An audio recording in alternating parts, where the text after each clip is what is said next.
ओम जी। ओम सभी को। महिला पतंजलि योग समिति द्वारका की ऑनलाइन कक्षा में आप सबका स्वागत है। विशेष स्वागत डॉक्टर अनिमेष मोहन जी का। आज आपका विशेष सत्र रहेगा, बहुत ही यूजफुल सत्र है। दीपन जी से रिक्वेस्ट करूंगी कि आपके विषय में थोड़ा सा जानकारी दें हम सब छात्रों को। दीपन जी, स्वागत है ओम डॉक्टर साहब आप। ओम जी, डॉक्टर अनिमेष मोहन। परिचय तो बहुत लंबा चौड़ा है, लेकिन मैं आपको संक्षिप्त में बताऊं। डॉक्टर अनिमेष मोहन जो कायाबंधु मल्टी स्पेशलिस्ट में निदेशक हैं और पंचकर्म के विशेषज्ञ हैं। आयुर्वेदिक अस्पताल और पंचकर्म कल्याण केंद्र बरेली में सहायक प्रोफेसर और धन्वंतरी आयुर्वेदिक मेडिकल कॉलेज और अस्पताल बरेली में सलाहकार भी हैं। आप पंचकर्म में एक उच्च योग्य आयुर्वेद सलाहकार विशेषज्ञ हैं और भारत के माननीय राष्ट्रपति द्वारा आपने स्वर्ण पदक भी प्राप्त किया है। अभी तक आपने 10,000 से अधिक बस्तियां और 2,000 से अधिक विरेचन, 1,000 से अधिक पंचकर्म प्रक्रियाएं की हैं। ये बस्तियां, विरेचन और पंचकर्म में भी आप से हम अवगत होंगे। आप घुटने के दर्द, स्पॉन्डिलोलाइटिस, गठिया, सोराइसिस आदि में विशेषज्ञता भी प्राप्त है। वर्तमान में आपने पंचकर्म के क्षेत्र में काम करते हुए आमूलचूल परिवर्तन लाने को लेकर काफी प्रयास किया है। पंचकर्म के अभ्यास के तरीके में बदलाव, चाहे वह नई प्रौद्योगिकी का उपयोग हो या आधुनिकीकरण पर भी आप कार्य कर रहे हैं। आज आपका महिला पतंजलि द्वारिका की योग कक्षा में हार्दिक स्वागत है और आप हमें पंचकर्म ट्रीटमेंट जो एक आयुर्वेदिक उपचार है से अवगत कराएंगे। थैंक यू, स्वागत है सर।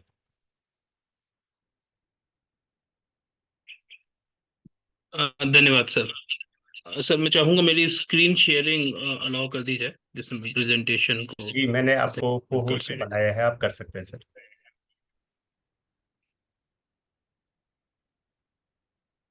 अच्छा, मैं इसमें भी कर लेता हूँ, ठीक है। सेकेंड जी।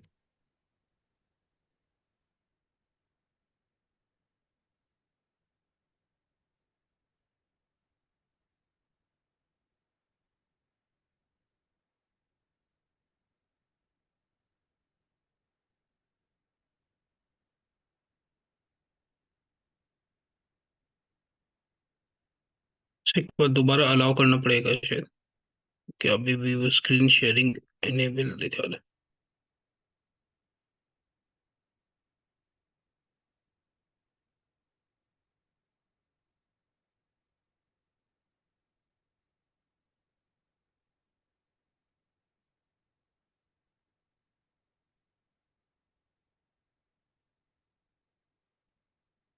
तो को होस्ट अभी शायद बना नहीं है।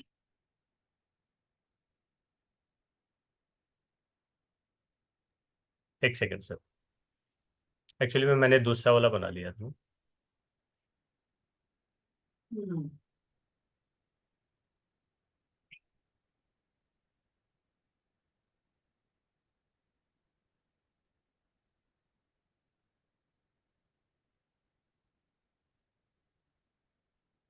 जी,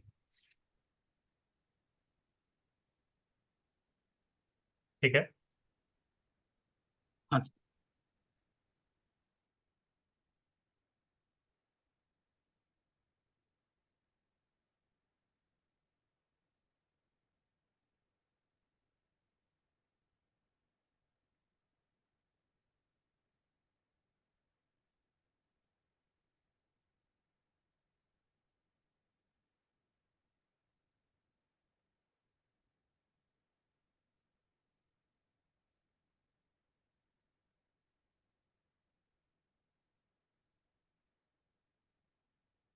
क्या मेरी आवाज क्लियर है? Am I Audible?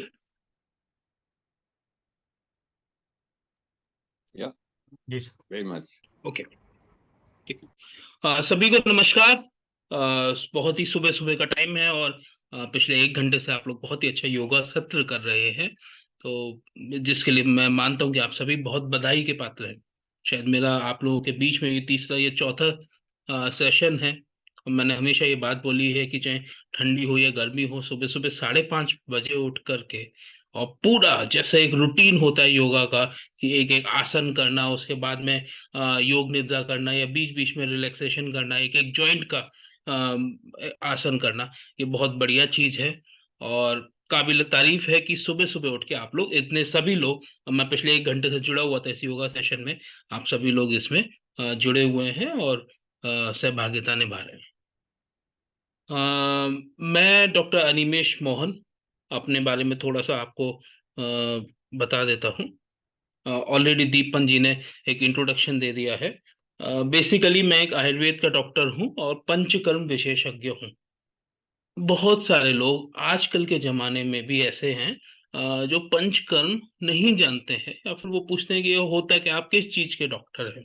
तो शायद आज 1 घंटे में हमारा यही प्रयास रहेगा कि मैं आप लोगों को इससे लेकर अवगत कराऊं। मैं एक शिक्षक भी हूँ पंचकर्म का, एक मेडिकल कॉलेज में आयुर्वेद की प्रैक्टिस करता हूँ, प्योर आयुर्वेद की, और उससे रिलेटेड जो दवाई बनाने का कार्य है वो भी करता हूँ। सरकार ने मौका दिया तो हमारे दिल्ली में बहुत बढ़िया माननीय प्रधानमंत्री जी ने एक अस्पताल ऑल इंडिया ग्रेड का, जिसको all India institute of Ayurveda बोला है, खोला है। मेरे को मौका मिला कि मैं वहां पे काम किया हूँ एज अ पंचकर्मा कंसल्टेंट। उसके अलावा जो कई सारी एसोसिएशंस हैं, जैसे वर्ल्ड आयुष फाउंडेशन हो या फिर आयुर्वेदा फेडरेशन ऑफ इंडिया हो, राष्ट्रीय स्तर पे उसका सचिव का दायित्व मैं निभाता हूँ, और विश्व आयुर्वेद परिषद का बरेली का मैं सेक्रेटरी हूँ। एक छोटा सा अस्पताल हमारा Rameswaram Ayurveda and nature cure super speciality hospital Bareilly में हम लोग संचालित करते हैं। जैसा कि आप स्क्रीन पे देख रहे होंगे, मैं डॉक्टर अनिमेश और मेरी वाइफ डॉक्टर रीति खरे, जो कि एक नेचुरोपैथी और योगा की डॉक्टर है। तो योगा से हम लोग काफी ज्यादा जुड़े हुए हैं, जैसे आप लोग ये पिछले 1 घंटे से योगा सेशन कर रहे थे, उसी तरीके से हमारी प्रैक्टिस में भी हमारा प्रयास रहता है कि कैसे हम रोगी को कम से कम दवाई में स्वास्थ्य लाभ दे सके, और स्वास्थ्य लाभ जो कि स्थायी हो। ऐसा नहीं कि आज हमने सही किया, 1 हफ्ते बाद 1 महीने बाद उसको फिर से प्रॉब्लम आ जाए। हम कैसे उसके लाइफ स्टाइल को चेंज करें, हम कैसे उसके डाइट को चेंज करें, तो उस पर हम दोनों लोग मिलकर कार्य करते हैं इस लाइफस्टाइल मॉडिफिकेशन में। और जैसे आपका एक जनरल योगा सेशन था, जिसमें बहुत ही बढ़िया ज्योति जी करवा रही थी योगा, और वो ये भी बताते हुए चल रही थी कि ये आसन किस किस बीमारियों में कारगर है। और साथ साथ एक बहुत अच्छी चीज कि अगर किसी को घुटने की समस्या है तो वो ऐसा ना करें, किसी को कमर की समस्या है तो ऐसा ना करें, जो कि इंडिकेशन और कॉन्ट्रा इंडिकेशन साथ साथ बताना वो बहुत जरूरी हो जाता है। हम लोग भी एक प्रयास करते हैं यहाँ पे, हम जनरल योगा सेशन नहीं, थ्योरेपेटिक योगा मान लीजिए कि जो लोग बहुत बड़ी बड़ी बीमारियों से ग्रसित हैं, उनको कैसे योगा करना है वो डॉक्टर की देख रेख में डायरेक्ट योगा करें, उनको एक ट्रेनिंग दी जाए योगा करने की, वो हम लोग प्रयास करते हैं। डायरेक्ट मैं अपने मुद्दे पे आता हूँ। आज 1 घंटे में मैं आपको सबसे पहले ये समझाने का प्रयास करूंगा कि आयुर्वेद है क्या और आयुर्वेद का दृष्टिकोण क्या है। बहुत सारे लोग बोलते हैं कि आयुर्वेद और एलोपैथ में क्या अंतर है, या आयुर्वेद हर्बल है, या आयुर्वेद पुरानी पद्धति है, या एलोपैथ जो है वो नई पद्धति है। ये कंफ्यूजन क्या है? और अगर आपको मेन चीज जो फर्क पड़ता है, हम आपको कितना भी ज्ञान दे दें, अगर वो आपके जीवन में उतारने लायक है, आपके जीवन में किसी भी प्रकार से अगर वो उपयोग में आता है, तो आपके लिए वो बेहतर है, वरना सब बेकार है। तो उपयोग, क्योंकि एक मेडिकल साइंस की बात हो रही है, तो उपयोग ये कि कब आपको आयुर्वेद में आना चाहिए, कब आपको एलोपैथ में आना चाहिए, और अगर आप किसी भी विधा में इलाज के लिए आते हैं तो वो इलाज काम कैसे करता है, इस पे हम चर्चा करेंगे।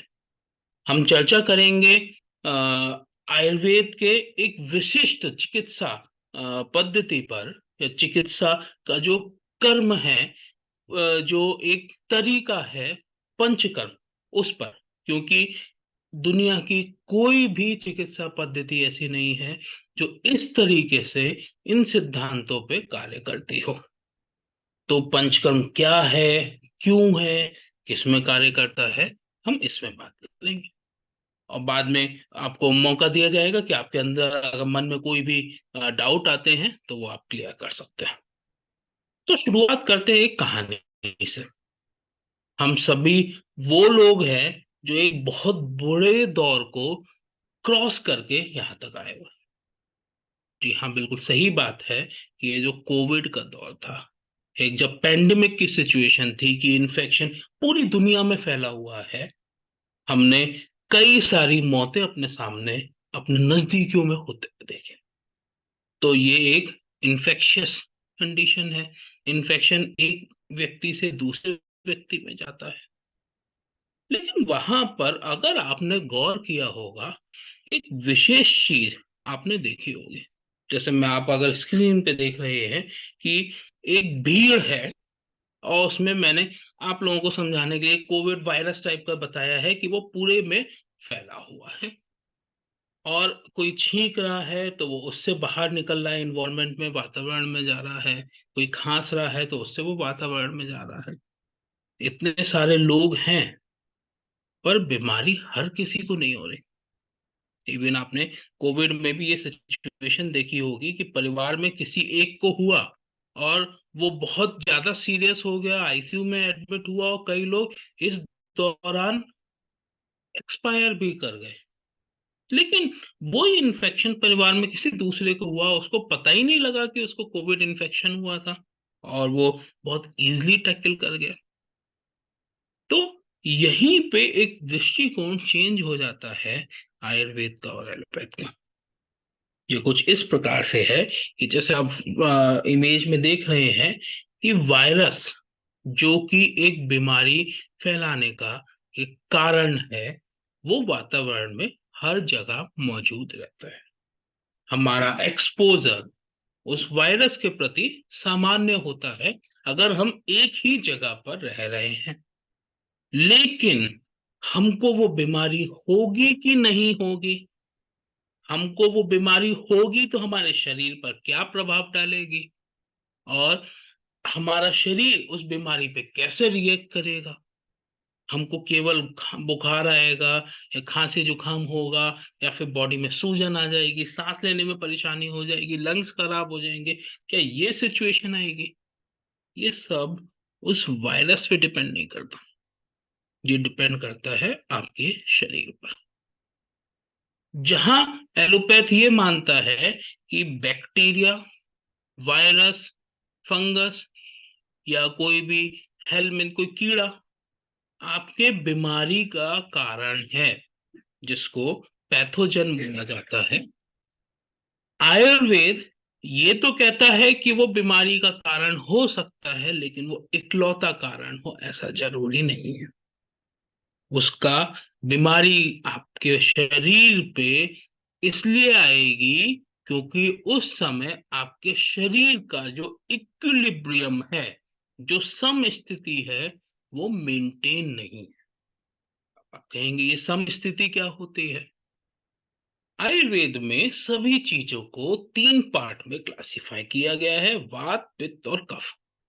कुछ गुण बताए गए हैं, जैसे वात के लिए बोला गया तत्त रूक्ष लघु शीत खरा सूक्ष्म चल अनिला। मतलब ये गुण किसी भी चीज में मिलेंगे तो वो वात को बढ़ाएंगे, आपके शरीर में मिलेंगे तो वात बढ़ा हुआ है।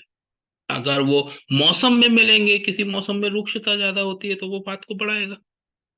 तो इसी तरीके से पित्त के कुछ लक्षण बताए, इसी तरीके से कफ के कुछ लक्षण बताए। एक हमारी प्रकृति होती है। प्रकृति मतलब कि जो वात, पित्त और कफ की एक नेचुरल कंडीशन हमारे शरीर में क्या रहती है। तो वो प्रकृति हमारे जन्म पर निर्धारित होती है कि जब हमारा शरीर बनना चालू हुआ था एक कोशिका से, उस समय शरीर में स्थिति क्या थी, वो डिसाइड करता है कि हमारे शरीर में नेचुरली वात, पित्त, कफ कितना रहेगा। अगर हम बाहर के निदानों का ज्यादा सेवन ना करें जो कि दोष को बढ़ाते हो, मतलब हम ऐसा आहार विहार या आचार ना करें जो कि किसी दोष को बढ़ाए, और अगर वो सम स्थिति रहे तो हमारी रोग प्रतिरोधक क्षमता अपने आप में इतनी होती है कि वो किसी बीमारी को होने ही नहीं देगी। जैसे कि इस पिक्चर में नजर आ रहा है, 2-3 लोग ऐसे हैं जिनको पूरा का पूरा एक्सपोजर है उस पैथोजन का, मतलब बीमारी फैलाने वाला कीटाणु वहां पर उपस्थित है, लेकिन उनके शरीर की रोग प्रतिरोधक क्षमता उसको फाइट कर रही है, उसको अपने शरीर पे इम्पैक्ट डालने नहीं दे रही। ये आयुर्वेद की सोच है। तो अगर इम्पैक्ट पड़ता है तो पड़ता कैसे है, स्टेप बाय स्टेप वो आपको समझाने का प्रयास करता है। आपको एक इमेज नजर आ रही होगी कि एक ग्लास रखा हुआ है और उसमें हम पानी डाल रहे हैं। ये ग्लास को हम मान सकते हैं हमारा दोष की एक स्थिति। मतलब जैसे 3 मैंने आपको नाम बताए, वात, पित्त और कफ। तो वात की ये स्थिति है, एक छोटा ग्लास है, ये छोटा होगा या बड़ा होगा ये सब कब निर्धारित होगा, जब हमारा जन्म हो रहा है। तो आप ये चीज अमूमन देखते भी होंगे कि कोई व्यक्ति है उसको बार बार जुकाम हो जाता है, कोई है उसको बार बार बुखार हो जाता है, कोई है कि उसको जरा सा भी कुछ उल्टा सीधा खिलाओ तो पेट गड़बड़ हो जाता है। ये उसकी प्रकृति है कि वो किस वाले दोष को ज्यादा झेल सकता है, कि किस वाले दोष पे उसका प्रभाव नहीं पड़ेगा। कुछ लोग होते हैं जिनको बुखार होते ही नहीं है। तो जैसे अगर किसी का ग्लास बहुत छोटा है, बहुत जल्दी भर जाएगा वो। अगर किसी का ग्लास वो बहुत बड़ा है, आप उस पर डालते रहिए, भरते रहिए, वो आसानी से नहीं भरेगा। तो आयुर्वेद हमेशा पर्सनलाइज मेडिसिन की बात करता है। पर्सनलाइज मतलब अगर सेम बीमारी का मैं दीपपंत जी को देख रहा हूं, उस उनका इलाज कुछ और होगा, तो ज्योति जी का इलाज कुछ और होगा। क्यों?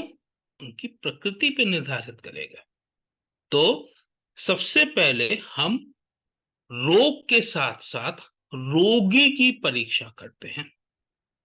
रोगी मतलब जो शरीर है, जो धारण कर रहा है बीमारी को, उसकी स्थिति क्या है। तो मान लेते हैं कि शरीर में 3 छोटे छोटे ऐसे ग्लास रहते हैं, साइज जो है वो प्रकृति पे निर्धारित हो गया। अब हम इस ग्लास में पानी डालना चालू करते हैं। पानी है निदान सेवन। निदान मतलब बीमारी को बढ़ाने का कारण या फिर ऐसी चीजें जो इन दोषों को बढ़ाएं। बहुत छोटी सी चीज होती है, जैसे कोई जो है बहुत ज्यादा ठंडी हवा में ट्रेवलिंग करता है, या फिर कोई ट्रेवलिंग बहुत ज्यादा करता है, कोई रात्रि जागरण मतलब रात भर जगता है, कोई बहुत ज्यादा टेंशन लेता है, कोई बहुत ज्यादा रूखा खाना खाता है, घी का या तेल का प्रयोग बिल्कुल भी नहीं करता है, कोई बहुत ज्यादा ठंड में जाता है, ये सभी कारण होते हैं वात को बढ़ाने वाले। तो जैसे जैसे आप ऐसा आहार विहार लेते जाएंगे, जिस तरीके से ये जग में पानी जाता जा रहा है, ऐसा पानी आपके गिलास में भी भरता हुआ जाएगा। पूरा नहीं भरेगा तब तक आपको कुछ भी पता ही नहीं लगेगा। आयुर्वेद में इस पूरी प्रक्रिया को समझाने के लिए क्रियाकाल बोला है। क्रियाकाल यानी कि हमको चिकित्सा किस स्थान पे, किस समय पे करनी चाहिए, किस काल पे। तो ये होती है एक संचय अवस्था। बढ़ते जा रहे हैं, संचित होते जा रहे हैं, लेकिन हमको कुछ भी पता नहीं लगा। एक बुद्धिमान वैद्य होगा तो वो ये चीज को जानेगा कि ये दोष अभी संचित हो रहे हैं, तो इसको इकट्ठा होने से रोक दो, जिससे भविष्य में होने वाली बीमारी भी कंट्रोल हो जाए। जनरली एलोपैथ में बीमारियों का इलाज किया जाता है, बीमारों का कम।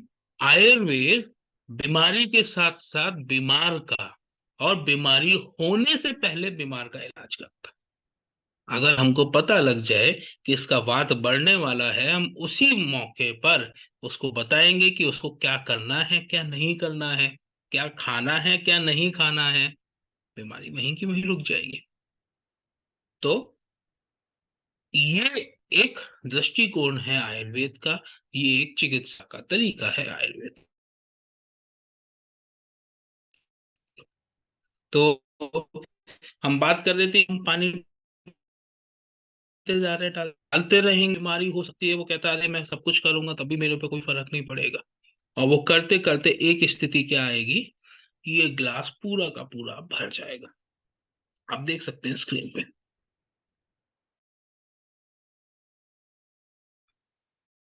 उसको बोलते हैं प्रकोप अवस्था, कि दोष जो है वो बिल्कुल पूरे भर गए हैं, एकदम ऊपर तक आ गए हैं। अब अगर हमने डाला, आप देखेंगे नीचे पानी छिटकने लगा। तो प्रकोप अवस्था यानी कि वो स्थिति पूरी तरीके से निदान का सेवन, जो बीमारी के कारण है, उसको बंद नहीं किया, तो अब आपको बीमारी होगी ही होगी। और अगर आपने इसको पहचान लिया तो आप इसको रोक सकते हैं और बीमारी होने से पहले उसको कंट्रोल भी कर सकते हैं, बीमारी होने ही नहीं देंगे। और उसके बाद में भी अगर आप उन निदान का सेवन करते रहेंगे तो वो पानी बाहर निकल के बहने लगेगा। बाहर निकल के बहना, चलना मतलब प्रसर अवस्था, प्रसरण हो रहा है, वो फैल रहा है। अब पानी ग्लास के अंदर के साथ साथ ग्लास के बाहर भी आ गया, जिस टेबल पे रखा हुआ है, अब वो उस टेबल को गीला करेगा। आप देख सकते हैं स्क्रीन पर। पहले तो वो गीली होगी, तो हमको प्रतीत होगा कि इसमें कुछ चीज भर गई है, या पानी जो है वो लकड़ी के साथ घुल रहा है, उसको गीला कर रहा है। तो ये एक स्टेज होती है कि बीमारी जो है वो हमारे शरीर को अब अपना रही है, एक बॉन्डिंग फॉर्म हो रही है हमारे दोष और हमारे शरीर के बीच। इसको बोलते हैं दोष दूष्य सम्मोचना। हमारे शरीर के जो धातु हैं उनके साथ वो चीजें मिल रही हैं। इस लेवल पे भी बीमारी को रोका जा सकता है, लेकिन अब बीमारी को रोकने का तरीका कुछ और होगा। जब पानी टेबल पे फैल जाता है तब हम क्या करते हैं, तुरंत पोछा लगाते हैं और उसको रोकते हैं कि टेबल और ज्यादा गीली ना हो। लेकिन मैक्सिमम मरीज इस स्थिति में भी खुद को मरीज मानने से इनकार कर देते हैं। उनको पता लग रहा है, जैसे आपको एक प्रैक्टिकल एग्जांपल के साथ बताऊं, आप ये चीज ऑब्जर्व भी करिएगा कि आपको जब भी बुखार आता है उसके लगभग 12-13 घंटे पहले से आपको आंखों में गर्माहट महसूस होना, मुंह से जो हवा आ रही है या नाक से जो हवा आ रही है वो थोड़ी सी गर्म महसूस होना, या आंखों का लालपन होना, ये और वो एक थकान होना, कुछ काम करने की इच्छा नहीं होना, ये सिम्टम्स आना चालू हो जाते हैं। ये वो दोष दूसरे समूचना वाली स्थिति होती है कि बीमारी व्यक्त होना चालू हो रही है लेकिन पूरी तरीके से अभी नहीं हो पाई है। वो अपने रूप पूरी तरीके से नहीं दिखा पाई है, वो अपनी पूर्व रूप अवस्था में है।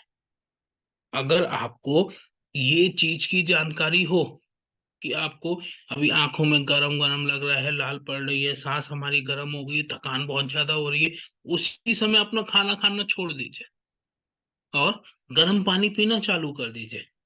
ऐसी स्थिति अगर बहुत ज्यादा है तो सोट का पानी या जीरे का पानी पीना चालू कर दीजिए, आपको बुखार होगा ही नहीं। इस स्टेज पे भी आप अपनी बीमारी को रोक सकते हैं। कोई पैरासिटामोल की आवश्यकता नहीं है। जब बुखार बढ़ेगा तब लेंगे ना। तो आप इस स्थिति को समझें और निदान सेवन को रोकें। लेकिन ज्यादातर लोग इस स्थिति में भी खुद को नहीं रोकते और वो एक आगे की स्थिति में आ जाते हैं, जब लकड़ी गल गई। लकड़ी गल गई मतलब जो पानी था वो पड़ा रहा, लकड़ी को गलाता रहा और फिर पूरी तरीके से वो व्यक्त हो गई और सड़ना चालू हो गई।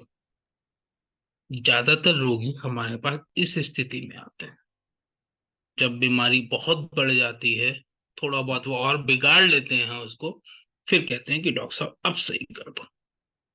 तो आपने अपने शरीर पे इम्पैक्ट तो पहले ही डाल लिया, अब थोड़ा बहुत किया जाएगा तो शरीर अपने आप को थोड़ा सही करने का प्रयास करेगा। लेकिन अगर इससे पहले आप बीमारी को समझते तो शायद ये स्थिति नहीं आती। तो यहां तक आपको ये भी पता लग गया होगा कि अकेले पैथोजन रिस्पॉन्सिबल नहीं है, कोई बैक्टीरिया या वायरस रिस्पॉन्सिबल नहीं है बीमारी के लिए। आयुर्वेद कहता है आपका स्वयं का शरीर ही रिस्पॉन्सिबल है आपको कोई बीमारी होने देने के लिए। अब समझते हैं कि इसको सही कैसे करें। इसी एग्जाम्पल से लेके चलते हैं। पानी कहीं भरा हुआ है तो उस पानी को सोख लो। कैसे सोख लें?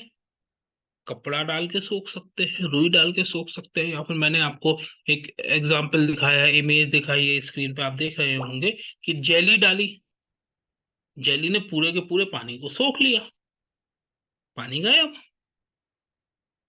और जब वो पानी सोख लिया, पानी सूख गया, जो टेबल थी वो भी सूख गई, बीमारी उस समय के लिए दब गई। तो उस बीमारी को दबाना जो है वो कहलाता है शमन चिकित्सा। आयुर्वेद भी इसको फॉलो करता है, और पूरा का पूरा एलोपैथ केवल इसी पर ही बेस्ड है। जब उनकी बीमारी बहुत बढ़ जाती है तो उसको केवल दबाने का प्रयास करते हैं, जिसमें सिम्टोमेटिक रिलीफ देते हैं। आपको अगर बुखार हो रहा है, आप पैरासीटामोल खा रहे हैं, आपको अगर कोई दर्द हो रहा है किसी भी कारण से, आप दर्द की गोलियां खा रहे हैं, तो केवल बीमारी को दबाती हैं। आयुर्वेद में भी ऐसी बहुत सी मेडिसिन है कि आपके सूजन है तो सूजन को दबा दें, आपको बुखार है तो बुखार को दबा दें। तो ये दबाने की जो प्रक्रिया है ये शमन चिकित्सा कहलाती है। शमन करना यानी उसको दबा देना, खत्म नहीं करना। एक दूसरा तरीका होता है, दूसरा तरीका है, ग्लास में पानी ज्यादा भरा है, बह रहा है, गिलास खाली कर दो। गिलास खाली कर दो मतलब उसके अंदर का जितना पानी था उसको निकाल के बाहर फेंक दो। तो शरीर के दोषों को निकाल के बाहर फेंक देना ही एक ट्रीटमेंट है, जो केवल और केवल आयुर्वेद में है।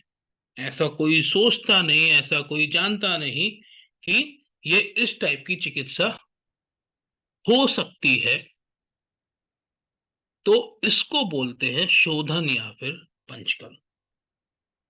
और एक कॉमन सेंस की बात जो आप बहुत अच्छे से समझ सकते हैं कि बीमारी हो क्यों रही थी, कि लकड़ी गीली हो रही थी, लकड़ी गल रही थी।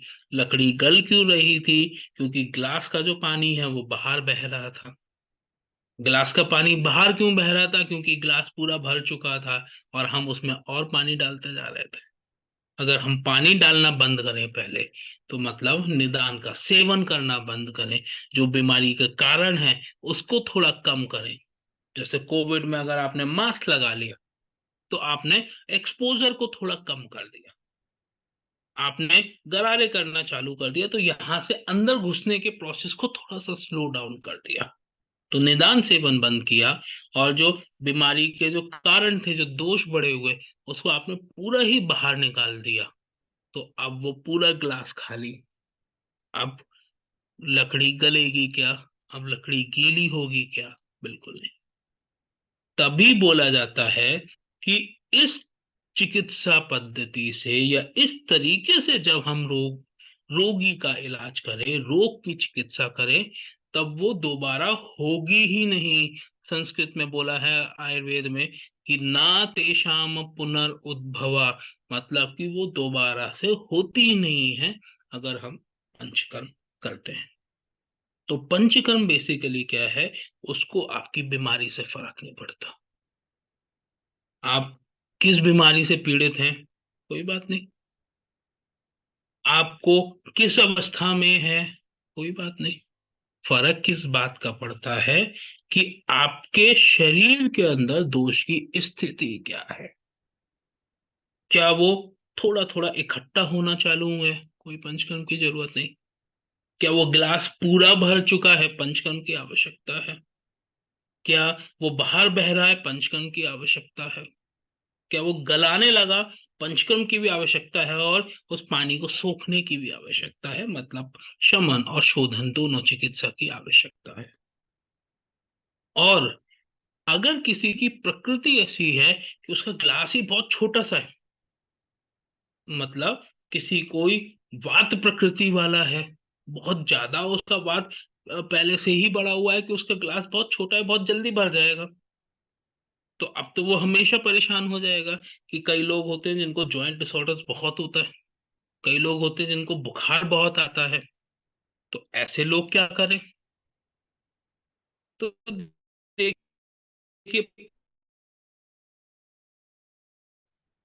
अगर हम उस गिलास को भरने ही ना दें, हम भरने से पहले ही खाली कर दें, तो बीमारी होगी ही नहीं। This is known as preventive medicine, मतलब भविष्य में होने वाली बीमारियों को रोकना। आपके जेनेटिक्स को समझ के, आपकी प्रकृति को समझ के एक आयुर्वेद डॉक्टर इतना सक्षम होता है कि वो आपको बता सके कि आपको किस सीजन में कौन सी बीमारी होने वाली है।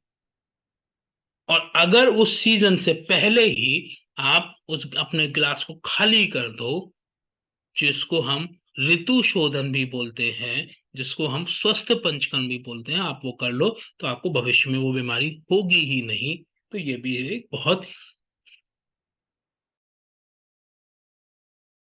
साइंटिफिक तरीका है बीमारी को होने से बचाने का। हम जो शरीर है पुरुष, उस पर हमेशा लोक यानी कि इन्वायरमेंट का इफेक्ट पड़ता ही पड़ता है। यदि आप एकदम ठंडी एरिया में किसी बहुत हिल स्टेशन में जाए जहाँ पे बहुत ज्यादा बर्फबारी हो रही है, आपके डाइजेशन से लेकर, आपके सोचने की शक्ति से लेकर, आपके होने वाली बीमारियों पे, सब पे असर पड़ेगा। अभी जब मई जून की गर्मी चालू होगी, उस टाइम पे आपकी बीमारियां बदल जाएंगी। तो ये सब इम्पैक्ट किसका पड़ रहा है?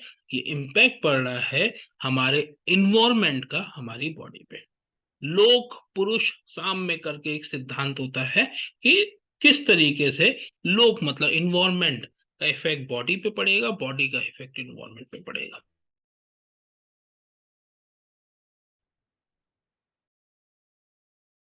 एक, एक ग्रुप ऑफ साइंटिस्ट थे जिन्होंने आयुर्वेद की रचना करी है, आयुर्वेद पे लगातार वो शोध करते रहे। उन्होंने इंडिया में होने वाले सीजनल चेंजेस को बहुत स्टडी किया। उन्होंने कहा कि इंडिया में जनरली मैक्सिमम जियोग्राफिकल एरिया में 6 ऋतु आती है: शिशिर, वसंत, ग्रीष्म, वर्षा, शरद, हेमंत। और इन ऋतुओं में शरीर पे क्या क्या प्रभाव पड़ता है, उन्होंने इसको स्टडी किया। और उन्होंने बताया कि इस समय जैसे जो वसंत ऋतु चल रही है, इस समय कफ का प्रकोप होगा नेचुरली। आप करो ना करो, इन्वायरमेंट का फर्क आप पे पड़ेगा। यदि कोई कफ प्रकृति वाला है, मतलब उसका कफ का ग्लास ऑलरेडी बहुत छोटा है, तो उसने तो सेवन नहीं किया, लेकिन इन्वायरमेंट का फर्क उसके बॉडी पे पड़ा और वो ग्लास पूरा भर गया। तो बोला जाता है वसंत ऋतु में कफ का प्रकोप हो जाता है। तो अगर आप स्वस्थ रहना चाहते हैं, तो आप क्या करेंगे? उस कफ को बाहर निकाल देंगे। वमन उस प्रक्रिया को बोलते हैं, आगे हम डिस्कस करेंगे। तो आपको साल भर उससे रिलेटेड बीमारी, जैसे अस्थमा की दिक्कत, सोराइसिस की दिक्कत, ईचिंग किसी को बहुत ज्यादा होता है वो दिक्कत, किसी को मंदग्नि हो जाती है वो दिक्कत, किसी को जॉइंट में स्वेलिंग आ जाती है वो दिक्कत ही नहीं।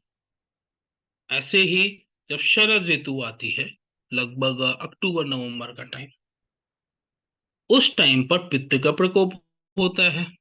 पित्त से होने वाली बीमारियां होने के चांसेस बहुत हो जाते हैं। और स्पेशली जो पित्त प्रकृति पुरुष है उसमें तो वैसे ही मार्जिन कम है।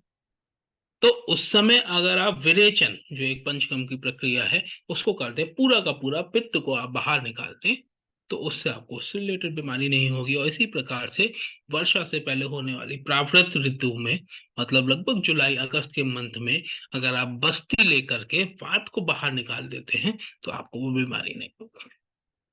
तो आपने जाना कि आयुर्वेद कैसे बीमारी को समझता है। कैसे रोगी को समझता है, रोग को समझता है, और कैसे उसको सही करने का प्रयास करता है, वो भी इस उद्देश्य के साथ, ना तेषां पुनरुद्भव, मतलब बीमारी दोबारा हो ही ना। तो इसी प्रक्रिया में आगे बढ़ते हैं। एक है कॉन्सेप्ट ऑफ हीलिंग। हमारे शरीर की एक ऐसी प्रक्रिया जो हमको किसी भी निर्जीव से वस्तु से बहुत अलग बनाती है, और शायद इस साइंस को अभी तक एलोपैथ साइंस ने बहुत ज्यादा इग्नोर किया है। ये एक इतनी बड़ी शक्ति है भगवान द्वारा हमको दी हुई, कि जिसके आगे पूरी मेडिकल साइंस फेल हो जाती है। जैसे अगर आपके घर में कोई फर्नीचर है वो टूट जाए, अगर कोई कुर्सी है उसका पाया टूट जाए, वो कभी सही नहीं हो सकता जब तक आप उसमें कोई उसको एंगल लगा के या कील ठोक के उसको जोड़े ना। ऐसा ही अभी तक एलोपैथ वाले मानते हैं कि अगर आपके फ्रैक्चर हो गया तो उसको वैसे जोड़ो, उसमें पेस्ट लगाओ। लेकिन उस साइंस से बड़ी साइंस क्या है कि हमारी कुर्सी जो है वो ऐसी है कि वो खुद ब खुद अपने उसको जोड़ लेती है। उसको बस थोड़ा सा एक सपोर्ट चाहिए होता है। इसे कहते हैं हीलिंग। अगर आपको विश्वास ना हो तो आपको मैं एक बात बताऊं, अगर जीवन में कभी भी गलती से आपको फ्रैक्चर हुआ है तो उस ऑर्थोपेडिक सर्जन की वजह से वो फ्रैक्चर नहीं जुड़ा है। फ्रैक्चर तो आपके शरीर ने खुद ब खुद जोड़ा है। वहां पे ऑर्थोपेडिक सर्जन का तो बस प्रयास था कि जब वो जुड़े उस टाइम पे उसको सीधा रख सके, जिससे वो आड़ा टेढ़ा तिरछा ना जुड़े रहे। कभी आपके खरोच लगी होगी, ऊपर की स्किन हट गई, खून बाहर आ गया, उसमें आपने क्या इलाज किया? और आप इलाज करो ना करो, बस वहां पे यह है कि इन्फेक्शन जाने के चांसेस बढ़ जाते हैं ऊपर की लेयर हटने पे। लेकिन आपके बगैर इलाज करे ही शरीर खुद को सही कर लेता है। आप तो नहीं बनाते स्किन अपनी। इवन ये छोटी चीज से लेकर बड़ी से बड़ी चीज, आपको बताऊं, किसी को अगर हार्ट अटैक आता है, हार्ट अटैक क्या होता है कि हमारे हृदय में जो खून पहुंचाने की नलियां हैं, हृदय खुद खून में रहता है लेकिन उसको काम करने के लिए भी एनर्जी चाहिए होती है जो खून की नलियों से जाती है। अगर वो नली में कहीं पर ब्लॉकेज हो जाए, कोई चीज आके फंस जाए, तो वहां पे खून नहीं पहुंच पाता, उसको एनर्जी नहीं मिल पाती, और जो हार्ट की, हृदय की जो मसल्स हैं वो हल्के हल्के काम करना बंद करने लगती हैं। तो इसकी वजह से जो कंडीशन आती है उसको हार्ट अटैक बोलते हैं। तो पहले तो हमारे शरीर में भगवान ने इस तरीके का सिस्टम बनाया है कि वहां पर केवल एक रास्ता नहीं जाता, वहां पर कई सारे रास्ते जाते हैं। एक बंद होगा तो दूसरा खुलेगा, दूसरा चल रहा है तो तीसरा खुलेगा, दूसरा बंद हुआ तो।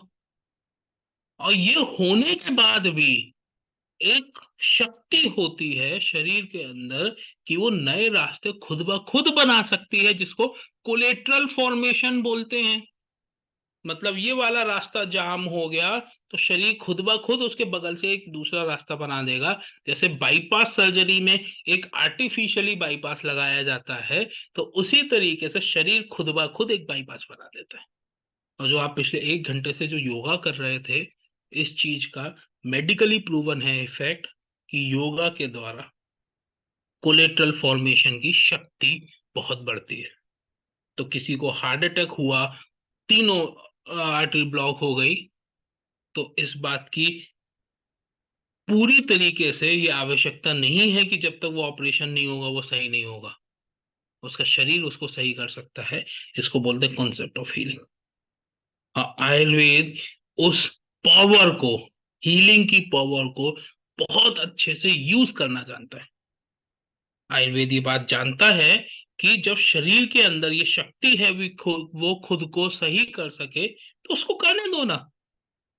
उसके बीच में जो कुछ भी रुकावट आ रही है उसको हम सही करेंगे by the power of Ayurveda and panchakarma. मतलब कि अगर कोई चीज टूट गई, अलग हो गई, उसके बीच में कोई चीज आ गई जो उसको जुड़ने नहीं दे रही, तो उसको बीच वाली चीज को हटाओ ना, जुड़ तो वो खुद ब खुद जाएगा। तो पंचकर्म कभी भी डायरेक्ट बीमारी का इलाज नहीं करता। आपको जोड़ों का दर्द है, वहां पे जोड़ों पे हम कुछ नहीं करेंगे। हम क्या करेंगे, बस्ती दे देंगे। हम आपकी बड़ी आंत में कुछ दवाइयां देंगे, जिससे वो जोड़ का दर्द जो सही नहीं हो रहा है, जो सूजन उसकी सही नहीं हो रही है, वो उसको बाहर निकाल देगी उन कारण को, और शरीर सूजन को कम कर देगा। किसी को नसों की दिक्कत है, तो वहां पे भी बस्ती काम करेगी। किसी को सोराइसिस हो गया, सोराइसिस बहुत कॉमन बीमारी हो गई आजकल, क्योंकि जैसे जैसे हमारा खान पान बिगड़ता जा रहा है और हम विरुद्ध आहार, मतलब जो चीज जिसके साथ नहीं खानी चाहिए, हम वैसा कॉम्बिनेशन लेने लगे हैं कि दूध के साथ नमक ले रहे हैं, दूध के साथ मछली खा रहे हैं। तो ऐसी चीजों की वजह से हमारे शरीर में दोष का प्रकोप होने लगता है, और वो किसी ना किसी रूप में निकलते हैं। तो अगर आपके स्किन पे खुजली होने लगे स्केल से, जैसे मछली के स्केल्स होते हैं उस तरीके से स्केल्स निकलने लगे, स्किन छूटने लगे, और उसमें सूजन आ जाए, और वो सिर से चालू होकर पेट से चालू होकर पूरे शरीर में फैल जाए, उसको सोराइसिस बोलते हैं। ये कोई इन्फेक्शियस कंडीशन नहीं है, बीमारी फैलने वाली नहीं है, ये शरीर की स्थिति है जिसकी वजह से ऐसा हो रहा है। तो वहां पर आप उन दोषों को बाहर निकाल दो, केवल एक वमन करवा दो।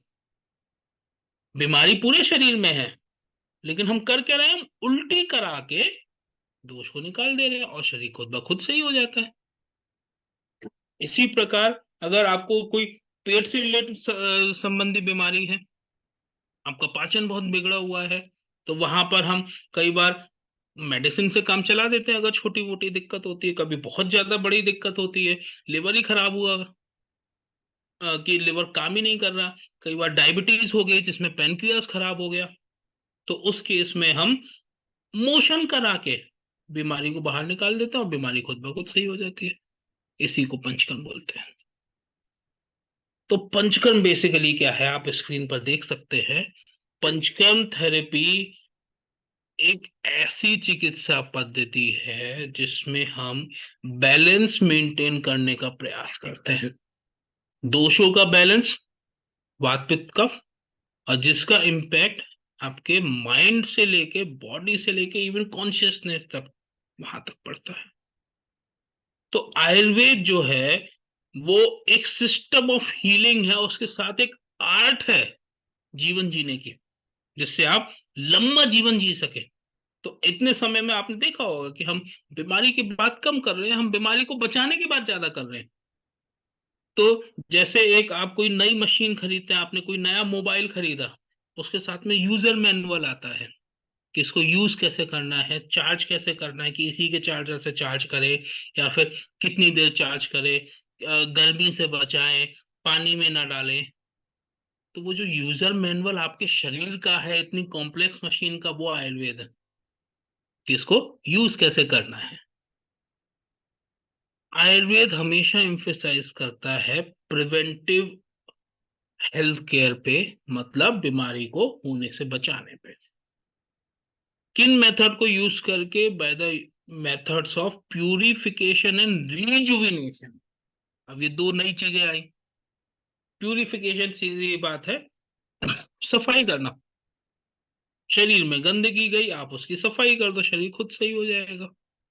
दूसरी चीज, जब तक हम जिंदा हैं तब तक हमारा शरीर लगातार बनता और बिगड़ता रहता है, बनता भी रहता है। एक रिसर्च में पाया गया कि कुछ समय बाद हमारा पूरा का पूरा शरीर ही बदल जाता है। जो शरीर हम लेकर के पैदा हुए थे, आज हम वो है ही नहीं। हमारी एक एक कोशिका बदल गई है, हमारे बाल लगातार बढ़ते बढ़ते, जो बचपन के बाल थे वो तो कब के कहाँ चले गए। इवन हमारी स्किन वो चेंज हो गई, हमारे ऑर्गन के सेल्स जो होते हैं वो चेंज हो जाते हैं। कहा जाता है नर्व सेल जनरली चेंज नहीं होते, उसमें रीजनरेशन की पावर बहुत कम है, लेकिन उनमें भी उनकी एक्टिविटी में काफी चेंज आते हैं।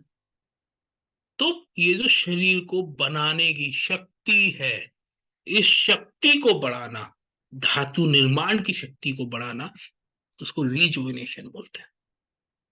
तो ये शक्ति पे ही फोकस करना हमारा मेन ऑब्जेक्टिव होना चाहिए कि बीमारी तो कोई भी सही कर लेगा, शरीर खुद ब खुद सही कर लेगा, हम उस शक्ति को कहीं से भी कम ना होने दें। पंचकर्म एक आयुर्वेद का इतना इंपॉर्टेंट इंटीग्रल पार्ट है जो कि इस बैलेंस को मेंटेन करने के लिए, रिजुविनेशन को मेंटेन करने के लिए, या शरीर को साफ करने के लिए वो बहुत अच्छा काम करता है। बेनिफिट क्या क्या होते हैं अगर हम इतनी देर से बात कर रहे हैं पंचकर्म के बारे में, किस पे काम करेंगे? सबसे पहली चीज जो बार बार हमने बताई, elimination of toxins. Elimination of toxin मतलब दोषों को बाहर निकालना। अब उससे किसी का वजन कम है तो बढ़ा भी सकते हैं, ज्यादा है तो कम भी कर सकते हैं। दोबारा से टिश्यू में रिजुविनेशन होना। जैसे आपको बताऊं, जो हमारा ब्लड है वो 120 दिन में चेंज हो जाता है। खून की एक एक कोशिका, मेनली हम बात करें अगर आरबीसी, रेड ब्लड सेल, जिससे खून हमको लाल दिखता है, उसकी लाइफ स्पैन ही 120 दिन है। तो 120 दिन बाद हमको वो नया खून मिलेगा, तो हम उसकी शक्ति को बढ़ाएं। ऐसे ही शरीर के साथ साथ मन का भी बहुत इम्पैक्ट होता है। अगर आप स्ट्रेस में हैं तो आपका पाचन कभी सही नहीं हो सकता।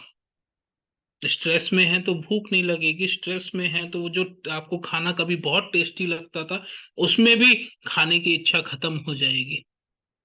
स्ट्रेस में है तो आपकी नींद गड़बड़ हो जाएगी। स्ट्रेस में है तो बॉडी पे क्या क्या इम्पेक्ट पड़ सकता है आप जान नहीं सकते। इसको हम साइकोसोमेटिक डिसऑर्डर बोलते हैं कि जब साइकी मतलब मन परेशान हुआ तो उसका इम्पैक्ट जब बॉडी पे पड़ने लगा।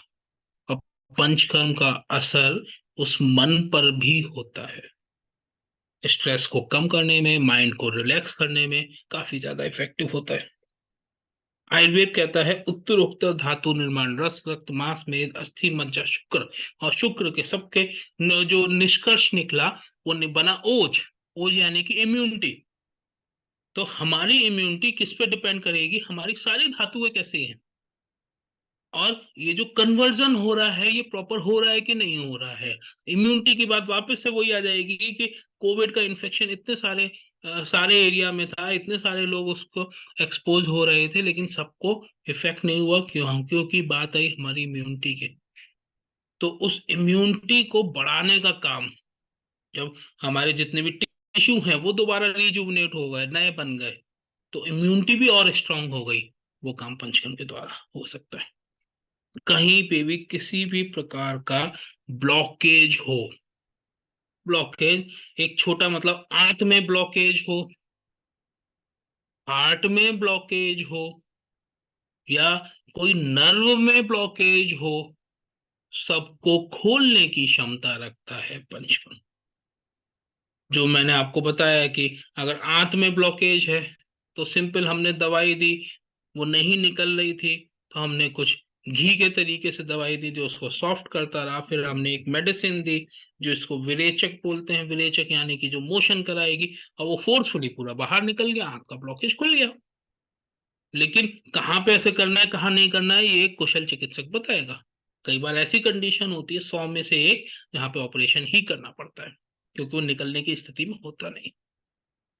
ये निर्णय एक चिकित्सक द्वारा लिया जा सकता है। ऐसे ही हार्ट का ब्लॉकेज हो, कब आपको बाईपास सर्जरी करानी है कि कब नहीं करानी है, कैसे आप बगैर बाईपास सर्जरी के सही हो जाए। किडनी का ब्लॉकेज हो, किडनी खराब हो रही है, तो वो सभी ब्लॉकेज को खोलने की क्षमता पंचकर्म रखता है। हमारी जठर अग्नि, जठर अग्नि यानी कि जो पाचन शक्ति है उसको बढ़ाने का कार्य भी पंचकर्म करता है। हमारा पूरा शरीर जो है वो केवल सबसे ज्यादा इस सिद्धांत पर निर्धारित है कि हम जो खाते हैं वो हम बन जाते हैं। यानी कि कल अगर रात को आपने रोटी खाई, सब्जी खाई, तो आज वो रोटी पच चुकी है, सब्जी पच चुकी है, उसके अंदर के जो कार्बोहाइड्रेट हैं वो आपके शरीर में जा चुके हैं, प्रोटीन आपके शरीर में जा चुके हैं। अब वो प्रोटीन आपके टिश्यू बन गए हैं। जो कार्बोहाइड्रेट है वो आपको टिश्यू को एनर्जी दे रही है। तो हम जो खाए वो हम बन गए, और इसको जो कन्वर्जन का प्रोसेस है ये जिसके द्वारा किया गया वो होती है अग्नि। अगर ये मेटाबॉलिज्म गड़बड़ हो जाए तो दुनिया की कोई ऐसी दवाई नहीं है जो आपको बीमार होने से बचा सके।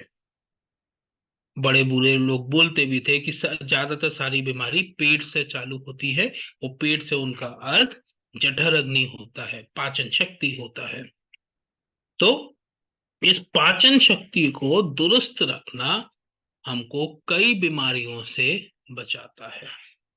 आयुर्वेद में भी बोला गया है कि सर्वनाम रोगाणाम मंद अग्नि, मतलब अग्नि अगर मंद होगी तो वो सभी रोगों का कारण होगी।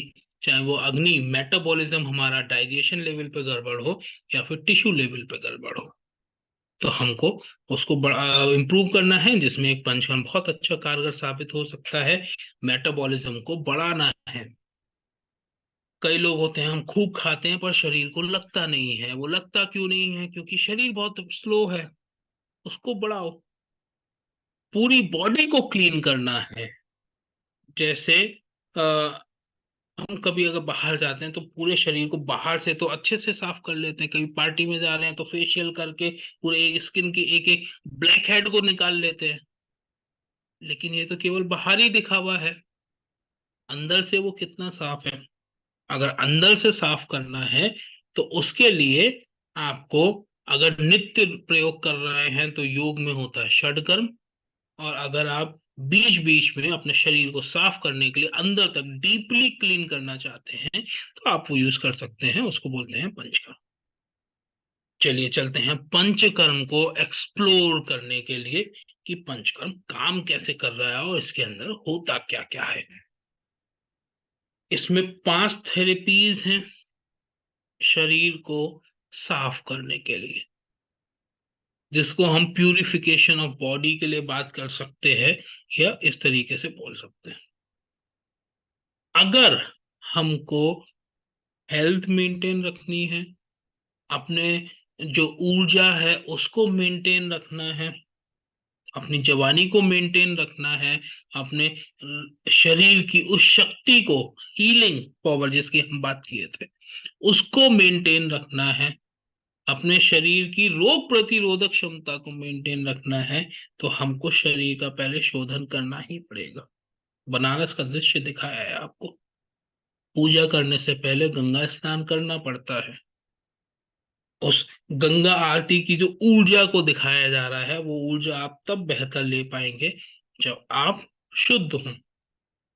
अगर कभी कपड़े में रंग चढ़ाना हो तो उस कपड़े को पहले धोना पड़ता है, तभी उसमें रंग पूरी तरीके से चढ़ पाएगा। एक गंदा कपड़ा जिसमें तेल लगा हुआ है, गंदगी लगी हुई है, आप उस पर रंग चढ़ाने का प्रयास करेंगे, वो कभी ढंग से चढ़ेगा ही नहीं। तो पंचकर्म बेसिकली है क्या? इतना थोड़ा आपको आइडिया हो गया होगा कि हम इसमें शरीर की गंदगी को बाहर निकालते हैं। कैसे निकालते हैं? स्नेह स्वेदादि द्वारा शरीर उत्कृष्ट दोषानाम यथा आसन्न मार्गेण बहिर्निर्तत्वम निर्हतत्वम संशमनम कृतत्वम चा पंचकर्मत्वम। मतलब हम पहले बॉडी को तैयार करेंगे, जो गंदगी है उसको इकट्ठा करेंगे, और जो नियरेस्ट पॉसिबल रूट होगा वहां से उसको निकाल देंगे। जैसे एक बहुत बड़ा हॉल है, मैं जैसे एक हॉल में बैठा हूं, ऐसे एक बहुत बड़ा हॉल है, हमको इस हॉल की सफाई करनी है। तो हम क्या करेंगे? झाड़ू लेके पहले उसको साफ करेंगे, गंदगी को इकट्ठा करेंगे, क्योंकि अभी तो गंदगी पूरी फैली पड़ी है, और फैली होने के साथ साथ वो दीवारों पे चिपकी हुई है। चिपका होना मतलब दोष दूष्य सम्मूलचना। याद करें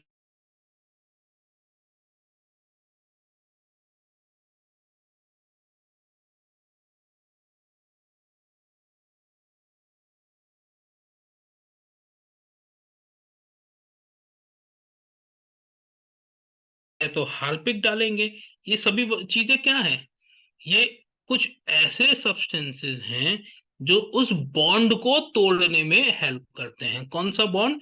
जो गंदगी का उस दीवार के साथ, या हम शरीर में बात करें तो दोष का हमारे धातुओं के साथ जो बॉन्ड बना हुआ है उसको तोड़ने का प्रयास करते हैं। एकदम हम गंदगी बाहर नहीं निकाल सकते, फिर हम उसको इकट्ठा करने का प्रयास करते हैं, चाहे वो झाड़ू से इकट्ठे करें या वाइपर से इकट्ठा करें। और फिर हम ये देखेंगे कि कौन सा सबसे पास का दरवाजा है जिससे हम उसको बाहर निकाल दें।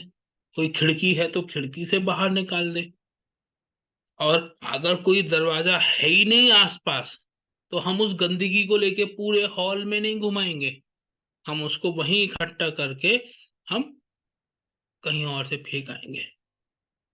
तो यही पंचकर्म है। पंचकर्म में हम पहले उस गंदगी को इकट्ठा करते हैं, जैसे यहाँ पे हमने सर्फ यूज किया, सर्फ का पानी या हार्पिक यूज किया। हमारे शरीर के लिए कुछ ऐसी मेडिसिन होती हैं जो बेसिकली जैसे स्नेह के रूप में होती है। स्नेह मतलब वो घी या तेल, इस टाइप की कुछ दवाइयां हैं। वो हम डिसाइड करते हैं कि गंदगी कौन सी है, कि वो घी से निकलेगी कि तेल से निकलेगी। वहां पे हम कर रहे थे कि वो सर्फ से निकलेगी या हार्पिक से निकलेगी, ऐसे वो डॉक्टर डिसाइड करता है, उसको शरीर के अंदर देते हैं। अब क्योंकि ये जिंदा शरीर है तो ऐसा तो है नहीं जैसे हम हार्पिक तो एक साथ डाल दिए, तो ऐसे तो हम इसमें घी तो एक साथ दे नहीं सकते। तो इसकी भी पूरी एक प्रक्रिया होती है, थोड़ा थोड़ा करके देंगे, किस समय देंगे। आयुर्वेद इतना साइंटिफिक और इतना डिटेल्ड नॉलेज रखता है कि एक घी अगर हम सुबह सुबह खाली पेट देंगे तो वो दोषों का उत्क्लेशन करेगा, अगर खाने में मिला करके देंगे तो वो धातु का पोषण करेगा, वजन को बढ़ाएगा। और खाने से पहले देंगे किसी औषध से सिद्ध, तो उस औषध को शरीर में पहुंचाने का कार्य करेगा। ये वो बहुत अच्छे से जानते हैं। तो कितनी मात्रा में देना है और किस समय पर देना है, ये निर्धारण किया जाता है। तब तक देना है जब तक वो पूरे शरीर में पहुंच ना जाए। हमको इसके लिए कोई एमआरआई जांच कराने की आवश्यकता नहीं पड़ती। आयुर्वेद में एक एक लक्षण क्लियरली बताया गया है जो मिलता है मरीजों में। ही हम ओरली देंगे, लेकिन स्थिति ये आ जाती है कि आपके स्किन पे भी अगर हम कोई लकीर चला के देखेंगे,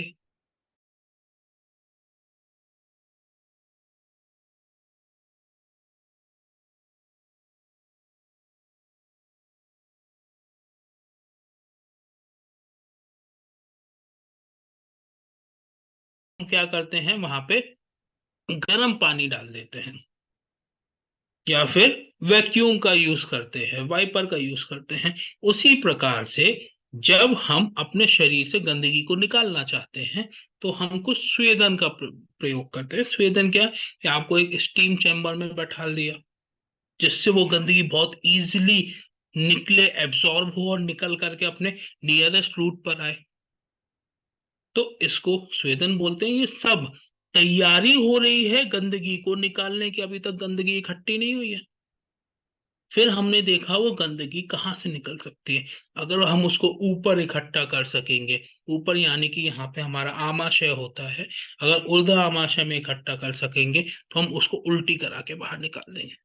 वमन यानी कि उल्टी करा के बाहर निकाल। अगर हम उसको आंतों में इकट्ठा कर सकते हैं तो हम उसको मोशन करा के बाहर निकाल देंगे। विरेचन यानी कि उस गंदगी को मोशन करा करा के बाहर निकालना। उससे पहले की तैयारी पूरी वैसी ही थी। और अगर हम बड़ी आंत में उसको निकला करके फिर हल्के हल्के करके निकाल सकते हैं तो वो कहलाया बस्ती, जिसमें हम बड़ी आंत में हम दवाई दे रहे हैं। और अगर वो सिर के ऊपर है, मतलब गर्दन के ऊपर है, क्लेविकल बोन होती है इसके ऊपर है, उर्दू जत्रुगत बोलते हैं, तो उसको वापस से क्यों यहाँ खींच के लाएं। अगर गंदगी एक कोने में है तो आप लेकर के उसको पूरे हॉल में तो नहीं घुमाते ना, उसको पास से निकाल देते हैं। तो अगर इसके ऊपर है तो नाक से निकाल दो। 9 द्वार है हमारे शरीर में, तो नाक से निकालना मतलब नस से। तो वमन उल्टी करा के निकालना, विरेचन मोशन करा के निकालना, बस्ती एनिमा दे करके, बड़ी आंत में दवाई दे करके निकालना, नस से नाक से निकालना। और अगर ये भी नहीं हो पा रहा और गंदगी अगर खून में ही घुल गई, अब क्या करें? किसी के सूजन हो गई, घुटना पूरा सूज करके लाल हो गया, बैलून की तरह फूल गया और बहुत ज्यादा सूजन है, छूते ही पूरा गर्म लग रहा है, उसकी तो सारी गंदगी वहीं घुटने में है, उसको क्यों पेट में लेके आओ? और वो गंदगी तो खून में है, तो उस गंदे खून को ही निकाल दो उस गंदगी के साथ। तो उसको बोलते हैं रक्त मोक्षण। उस गंदे खून को निकाल करके उसको सही करना। तो यही पंचकर्म है। पंचकर्म में वमन यानी कि एक थेरेपेटिक एमेसिस, जिसमें पहले आपको तैयार किया जाएगा, कुछ दवाइयां दी जाएंगी जिससे आपका शरीर तैयार हो जाए। वो दवाई किस लिए दी जाती है? भूख अच्छी लगने के लिए, खाना पचने के लिए। जब आपका शरीर तैयार हो गया, फिर उसके बाद में सुबह सुबह घी या तेल से बनी हुई दवाइयां वो दिया जाता है 3 से 7 दिन तक। तब तक दिया जाइए, हर किसी का अलग होता है। दो भाई आएंगे सेम बीमारी के साथ, दोनों का ट्रीटमेंट अलग होगा, क्योंकि आयुर्वेद हमेशा पुरुषम पुरुषम विच्च, मतलब हर कोई अलग है, इंडिविजुअलाइज मेडिसिन के कॉन्सेप्ट पे काम करता है। तो हमको तो सीधे लक्षण देखना है, वो हम सीधे सीधे बता सकते हैं। जब तक ये हमको लक्षण नहीं मिलेंगे हम देंगे, और लक्षण मिलते ही हम उसको बंद कर देंगे। हो सकता है किसी का तीसरे दिन ही बंद हो जाए। फिर 2 दिन का गैप दिया जाता है विरेचन में, 1 दिन का गैप दिया जाता है वमन में। वो गैप मतलब घुलने का समय दिया जा रहा है, और वो अच्छे से घुले इसलिए क्या करते हैं, पूरे बॉडी पे तेल की मालिश करके, जिसको अभ्यंग बोलते हैं, स्टीम दे करके, या कोई किसी भी प्रकार का स्वेदन, स्वेदन यानी कि थोड़ा हीट देंगे जिससे वो चीजें घुले। वो करके फिर दवाई पिला करके उसको बाहर निकाल दे। किसी को अगर 1-2 बार भी उल्टी हो जाए तो बहुत तकलीफ होती है, लेकिन यहाँ पर उल्टी में हम दवाई दे रहे हैं, हम लगातार दूध पिलाते हैं पूरा। जब तक उल्टी आती जा रही है उसको दूध पिलाते रहते हैं, इक्षु रस यानी कि गन्ने का रस पिलाते रहते हैं, कुछ नहीं है तो मुलैठी का पानी पिलाते रहते हैं, और नहीं है तो सेंधा नमक का पानी पिलाते हैं, जिससे वो इजीली गंदगी बाहर निकलती रहे। विरेचन में क्या किया जाता है कि परगेशन मतलब लूज मोशन कराया जाता है। लूज मोशन में पूरी की पूरी हाथ ऊपर से लेकर नीचे तक पूरी क्लीन हो जाती है। और बहुत ये आश्चर्य करने वाली बात है, आप लोग अगर एक्सपीरियंस करेंगे तो आप भी इस चीज को डायरेक्टली बोल पाएंगे। नॉर्मली किसी को लूज मोशन हो जाए 4 बार 5 बार में वीकनेस आ जाती है, छठे बार में तो वो हॉस्पिटल में मिलता है, एडमिट कर लेता है, और डॉक्टर ड्रिप चढ़ा देगा। अरे इतना फ्लूइड लॉस हो गया, इतना पानी निकल गया। हम 15-20 बार 25 बार कराते हैं 5 घंटे में। यानी कि हमने एक दवाई दी 9 बजे 10 बजे, 11 बजे से वो चालू करेगा मोशन करना, 10 बार 15 बार 20 बार, और इवन 30-30 बार तक वो करता है, लेकिन उसको कोई ड्रिप नहीं लगाई जाती। अस्पताल में केवल देखने के लिए रखते हैं कि इसको कोई दिक्कत ना हो, और तब भी वो स्वस्थ रहता है। इवन इवनिंग में वो कहता है कि मेरे को वीकनेस तो दूर, मैं तो बड़ा एक्टिव सा फील कर रहा हूँ, बॉडी बड़ी हल्की सी लग रही है। यही चमत्कार है आयुर्वेद का। 30 बार में मोशन कराने के बाद में भी आप और हेल्दी फील करें। विरेचन में ट्रीटमेंट वही है। इसमें पित्त डोमिनेटेड कंडीशन, उसमें ये बहुत बेहतर काम करता है। जैसे इन दिनों हर्पीज बहुत फैला है, तो हर्पीज एक वायरल इन्फेक्शन है, मैंने नाम हर्पीज का इसलिए ही डाला कि वो एक वायरस की वजह से होता है, लेकिन उसके बाद में भी आपकी पेट की सफाई करके वो सही हो जाता है। किसी को जॉन्डिस हो, वो एक लिवर का इन्फेक्शन है, इन्फेक्शन के लिवर की बीमारी है, एक कंडीशन है, वो किसी इन्फेक्शन की वजह से भी हो सकता है या किसी और कंडीशन की वजह से भी हो सकता है। तो वहां पे बहुत बेहतर काम करता है। इसी तरीके से वमन जो है कि कफ प्रोमिनेंट कंडीशन में, कफ प्रोमिनेंट कंडीशन में जैसे किसी को एस्थमा है, एस्थमा वाले रोगी पूरा जीवन वो पंप लेके फू फू फू फू करते रहते हैं। एक बार वमन कराओ, साल भर को किसी पंप की जरूरत नहीं है। किसी को बहुत ज्यादा हाइपर एसिडिटी है, वमन कराओ, उसकी आवश्यकता ही नहीं है। ऐसे ही तीसरी चीज आती है बस्ती। यहाँ पे हम क्या कर रहे हैं, बड़ी आंत में दवाई दे रहे हैं। अब ये भी दो तरीके की हो सकती है। महिलाओं में बहुत कॉमन होता है, पीरियड्स बंद होने के बाद वो उनमें ऑस्टियोपोरोसिस हो जाता है। ऑस्टियोपोरोसिस यानी कि हड्डियां कमजोर हो जाती हैं। तो वो हड्डी कमजोर होने पर अमूमन पूरे शरीर में दर्द बना रहता है, कहीं भी छुओ तो दर्द है। कमर दर्द, घुटना दर्द चालू हो जाता है, गर्दन का दर्द चालू हो जाता है। वहां पे एक नरिशमेंट की कमी है। तो वहां पे अगर हमको पोषण देना है तो हम कैसे देंगे? हम ओरली तो कैल्शियम लेते रहते हैं, पर वो कैल्शियम शरीर एब्जॉर्ब ही नहीं करता।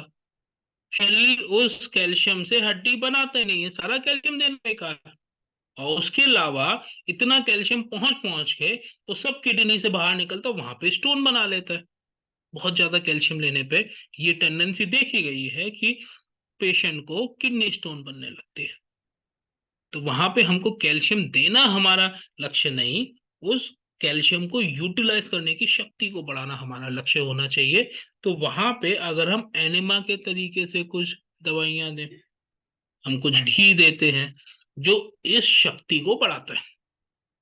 किसी को पैरालिसिस हुआ, नसों की दिक्कत हुई, एक मल्टीपल स्क्लेरोसिस बीमारी होती है, तो वो हुआ, तो इन सभी केसेस में बस्ती एक बहुत कारगर चिकित्सा है। तो बस्ती कॉन्स्टिपेशन को रिमूव करने वाला एनिमा नहीं है, वो तुरंत कर ही देगा, लेकिन वो बहुत ही अचिंत्य प्रभाव वाला बोला गया है। मतलब किस किस लेवल पे काम करेगा ये आप समझ नहीं सकते। तो इसी तरीके से नस्या होता है। नस्या क्या? इसके ऊपर के रीजन को क्लीन करना।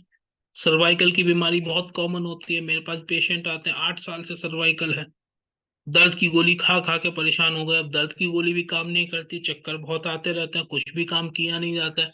गर्दन में पट्टा बन गया है, कॉलर, जैसे कुत्ते का पट्टा होता है ऐसा एक पट्टा यहाँ लग जाता है, और उसके बाद में भी आराम नहीं है।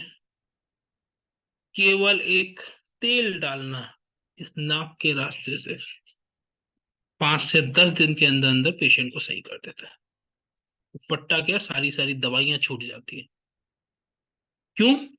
क्योंकि हम जानते हैं कि ये नाक एक रास्ता है सिर तक पहुंचने का, नासा ही सिरसों द्वारा, नसों तक दवाई पहुंचाने का रास्ता यही है, दिमाग तक दवाई पहुंचाने का रास्ता यही है। तो हम जो यहाँ पे चीज देंगे उसको भी एक ऐसी पोजीशन पर देंगे कि वो सीधे जाके दिमाग पे, क्यूबिफॉर्म प्लेट होती है वहां पे जाके हिट करेगा, और फिर शरीर को उस हीलिंग पावर को बढ़ाना है। शरीर तो खुद हील कर लेगा, अगर नस दब भी जाती है शरीर खुद सही करता है। किसी को अगर हड्डियों में कुछ कांटे भी बन जाते हैं तो शरीर उसको भी खुद भी सही करता है, बस हम उस पावर को बढ़ा सके। तो माइग्रेन के दर्द में, हेयर प्रॉब्लम, बाल बहुत ज्यादा झड़ रहे हैं, प्रीमेच्योर ग्रेइंग, सफेद होने लगे बाल, न्यूरोलॉजिकल डिसऑर्डर में, नींद नहीं आती, स्लीप डिसऑर्डर में, इवन किसी किसी को यहाँ पे साइनस का दिक्कत होता है, पुराना नजला सही नहीं हो रहा है, उसमें ये बहुत ज्यादा इफेक्टिव कंडीशन है, इफेक्टिव ट्रीटमेंट है, वो है नस्या। इवन रेस्पिरेटरी कंडीशन में भी ये बहुत इफेक्टिव ट्रीटमेंट। मैंने आपको बताया था कि अगर कुछ नहीं है हम ब्लड के रास्ते निकाल सकते हैं, तो उसके भी कई तरीके होते हैं। आयुर्वेद में एक एक चीज पूरा डिटेल में बताई गई है। तो एक तरीका होता है जोक का यूज करना। आयुर्वेद के महर्षियों ने रिसर्च करने में किसी चीज को नहीं छोड़ा। तो वो ये जानते थे कि एक पर्टिकुलर टाइप की जोक जो ऐसे एरिया में मिलेगी, ऐसे ऐसे लक्षण रखेगी, उसको निर्विष्ट लौका बोलते हैं। उसमें भी टाइप बताया कि यही वाली स्पीशी अगर कहीं पे सूजन ज्यादा है तो वहां पे लगा दो, तो वो उसी खून को सूखती है जो गंदा है, जो बीमारी का कारण है, और वो सूजन को ही सोख लेती है। जैसे मैंने आपको बताया कई बार कंडीशन होती है कि घुटना पूरा सूजा पड़ा है, एकदम लाल है, गर्म है, मुड़ भी नहीं रहा है, बैलून की तरह फूला हुआ है, केवल एक लीच थेरेपी करके, कोई दर्द का इंजेक्शन नहीं दिया, कोई इंजेक्शन से पानी नहीं निकाला घुटने का, केवल एक लीच थेरेपी करके 1 दिन के अंदर पेशेंट सही हो जाता है। लीच थेरेपी का इफेक्ट इतना ज्यादा है कि आप उस चीज को समझ नहीं सकते। ये कोलेट्रल फॉर्मेशन को बढ़ाती है, नई ब्लड वेसल्स बनाने की शक्ति को बढ़ाती है, ब्लड फ्लो को बढ़ाती है। ये तो एक तरीका है। आयुर्वेद में तो सिरा वेदन, मतलब जो हमारी वेन दिखती है, तो वो कहाँ से निकालना है, कितना निकालना है और कब निकालना है, ये ही पूरा एक डॉक्टर का काम है। अगर वो बता दिया बस यहां से निकालो, इतना निकालो, इस समय निकालो, तुरंत आराम आएगा। लोगों में एक टेंडेंसी होती है कि आयुर्वेद स्लो काम करता है। मैं अपने यहाँ उन पेशेंट्स को जरूर दिखाता हूँ, और स्पेशली उन डॉक्टर्स को दिखाता हूँ, कि जब हम सिरा वेदन कर रहे हैं, रक्त मोक्षण कर रहे हैं, पेशेंट टेबल पे उठने से पहले बोल देगा कि मैं सही हो गया।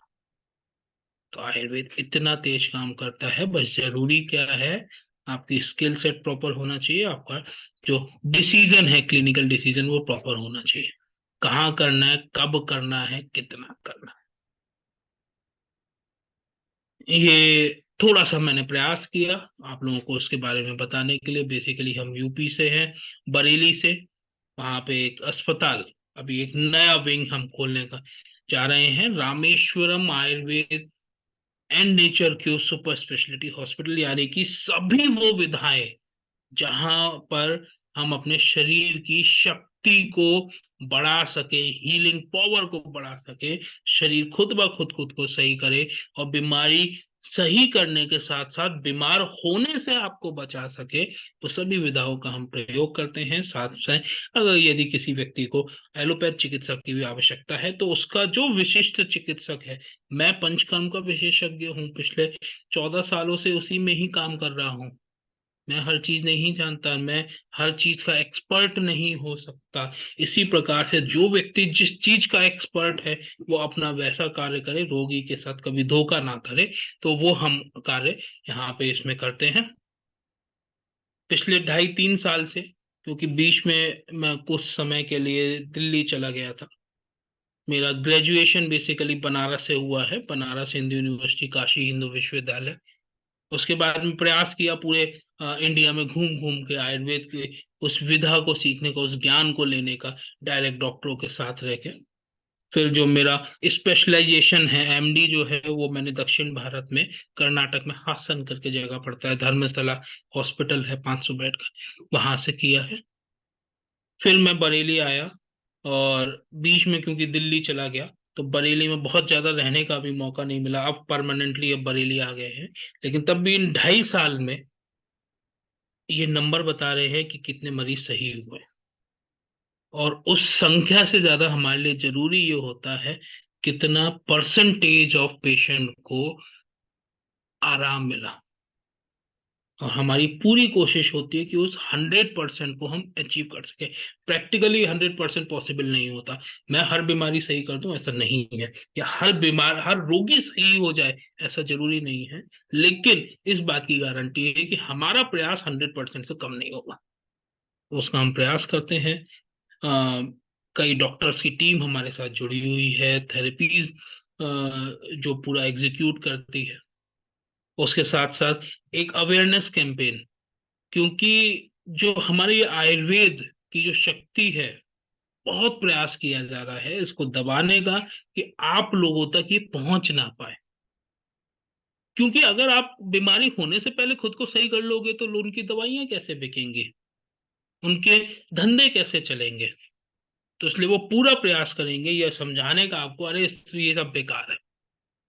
जैसे एक एग्जांपल आपको और देता हूँ, बहुत सारे लोग बोलते हैं कि आयुर्वेद अनसाइंटिफिक है। तो शायद अभी तक जितनी चीजें थी मैंने, क्योंकि आप सब एक कॉमन पीपल हैं, अगर कोई साइंटिफिक कम्युनिटी होती तो शायद उस तरीके से रिसर्च पेपर्स के साथ आपको मैं चीज समझाने का प्रयास करता। मैंने प्रयास किया है कि आयुर्वेद का दृष्टिकोण क्या है ये आपको समझाने की, और सब क्लिनिकली भी टेस्टेड है, रिसर्च भी ऑलरेडी हो चुकी है, इनोवेशन भी और इसमें लगातार हो रहा है। और अगर ये इफेक्टिव नहीं होता तो पिछले 5,000 सालों से ये चल नहीं रहा होता। लेकिन प्रयास क्या किया जाता है, ये दिखाने का कि हम जो कहें वो सही है, हमारे चश्मे से देखो। तो इसका आपको एक एग्जांपल देता हूं, कि दो टीचर थे। एक टीचर था, वो हमेशा ये समझता था, एक ट्रेडिशनल टीचर मान लीजिए, ठीक है, वो सिद्धांतों के साथ जुड़ा हुआ था, पुराने ख्यालों के साथ जुड़ा हुआ था। पुराने ख्याल मतलब जो पीढ़ी दर पीढ़ी हमारे पूर्वजों ने जो हमको सिखाया। वो क्या करता था, हर बच्चे को एक अलग नजरिए से देखता था। अच्छा ये इस चीज में अच्छा है, इसका ये वीक पॉइंट है, वो उसके अकॉर्डिंग उसको ग्रो करने का प्रयास करता था और सपोर्ट करता था कि वो खुद ब खुद चीजें करे और ग्रो करे। वो था आयुर्वेद। और एक टीचर था, वो अपना नया कॉन्सेप्ट लेके आया कि लाओ छड़ी, मारो छड़ी से सबको, देखो सब काम करेंगे। एक आध नहीं किए, उनको छड़ी से ज्यादा नुकसान हो गया, चोट लग गई, तो क्या फर्क पड़ता है, साइड इफेक्ट हो गया ये तो। लेकिन देखो 80 लोग उसी छड़ी से काम कर गए। कोई भी काम कराना है, उनको स्पोर्ट्स में ले जाना है, मारो छड़ी सबको, देखो सब स्पोर्ट्स में कर रहे हैं। उनको पढ़ाई में करवाना है, मारो छड़ी सबको। और ये जो छड़ी मारने वाला है, ये एलोपैथ, वो सेम छड़ी चलाता है हर रोगी पर उसी तरीके से।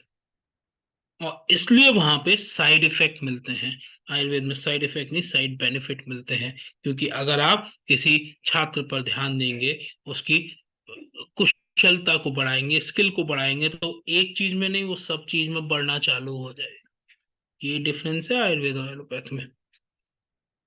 तो हमारा रामेश्वरम आयुर्वेद एंड नेचर के सुपर स्पेशलिटी हॉस्पिटल, हम लोग लगातार कार्य करते हैं इनोवेशन पे। ऐसा नहीं है कि आयुर्वेद में इनोवेशन नहीं होता। मेरा अपने एमडी के रिसर्च वर्क से लेकर अभी तक हमने पूरा प्रयास किया कैसे हम टेक्नोलॉजी का यूज कर सके। हम लगातार कार्य कर रहे हैं स्टैंडर्डाइजेशन पर। हर इंडिविजुअल का ट्रीटमेंट अलग होता है, लेकिन कोई ट्रीटमेंट कैसे करना है वो एकदम स्टैंडर्ड होना चाहिए। इस पे हमारे एसओपीज होता है, बहुत डिटेल में काम किया जाता है।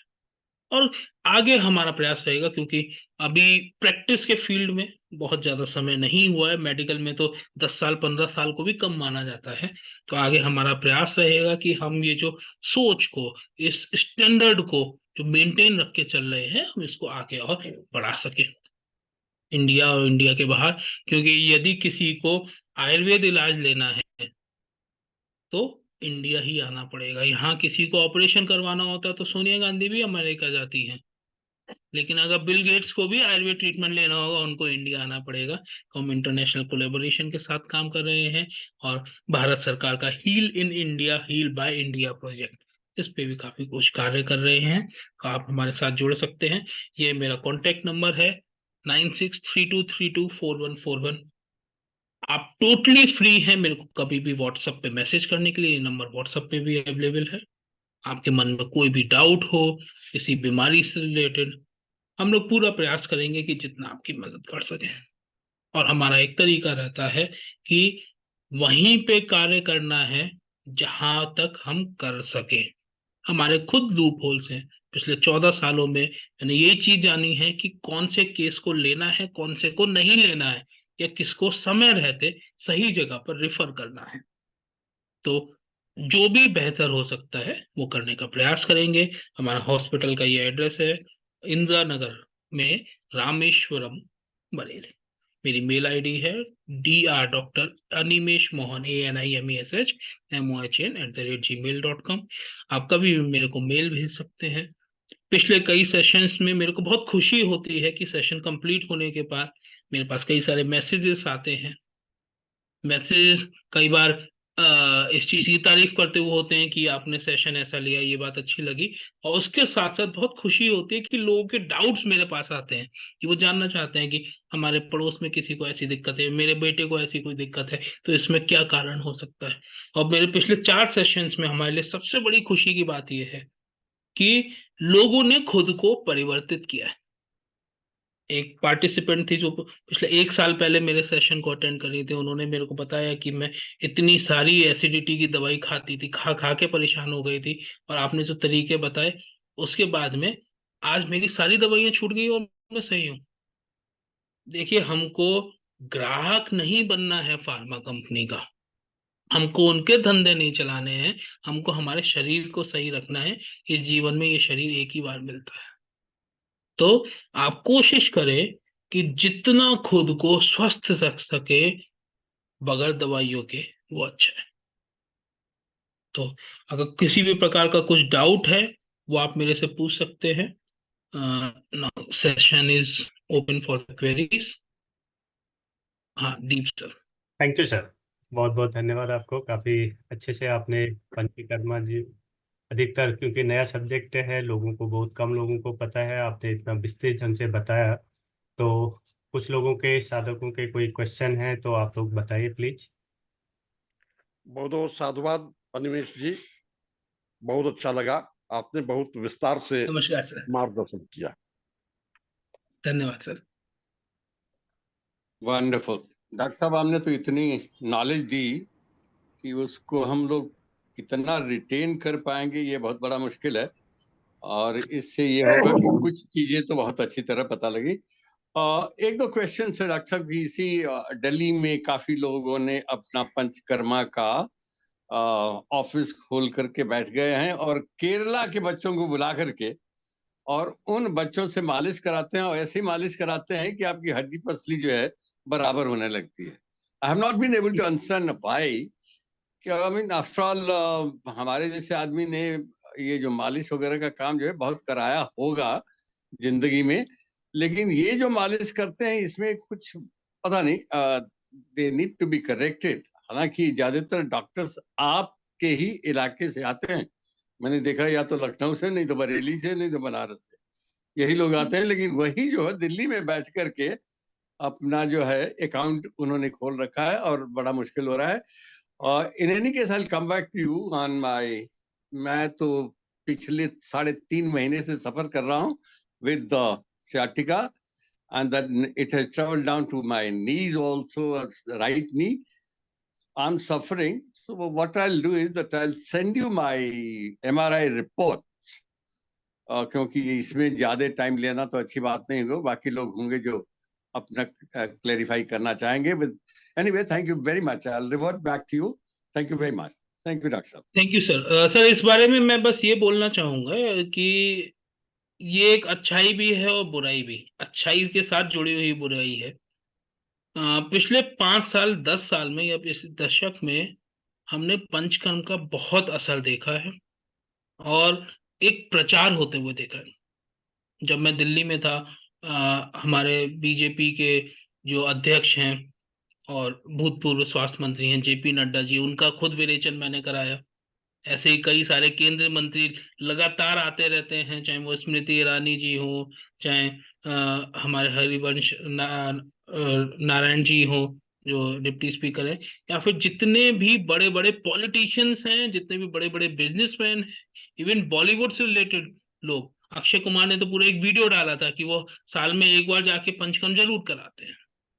तो इस समय इसका प्रचार बहुत बड़ा है। इवन जो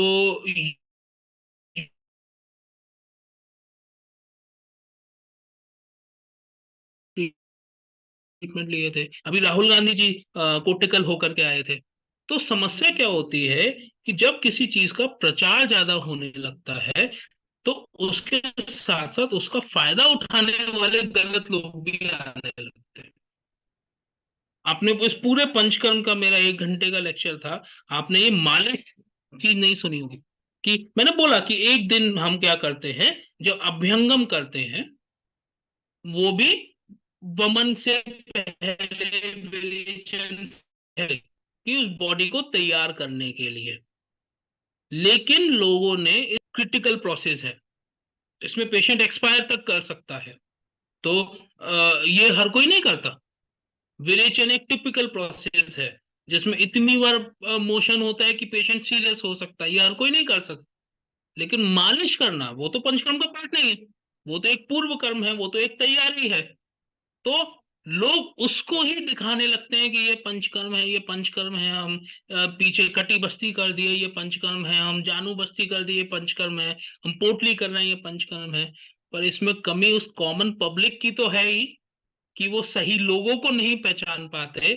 जैसे होता है ना, कोई सामान की नकली को पहचानो, उसी तरीके से कमी हम लोगों की भी है कि हम लोग पंचकर्म विशेषज्ञ होके उस कॉमन पीपल को समझा ही नहीं पाते कि एक्चुअल में पंचकर्म है क्या।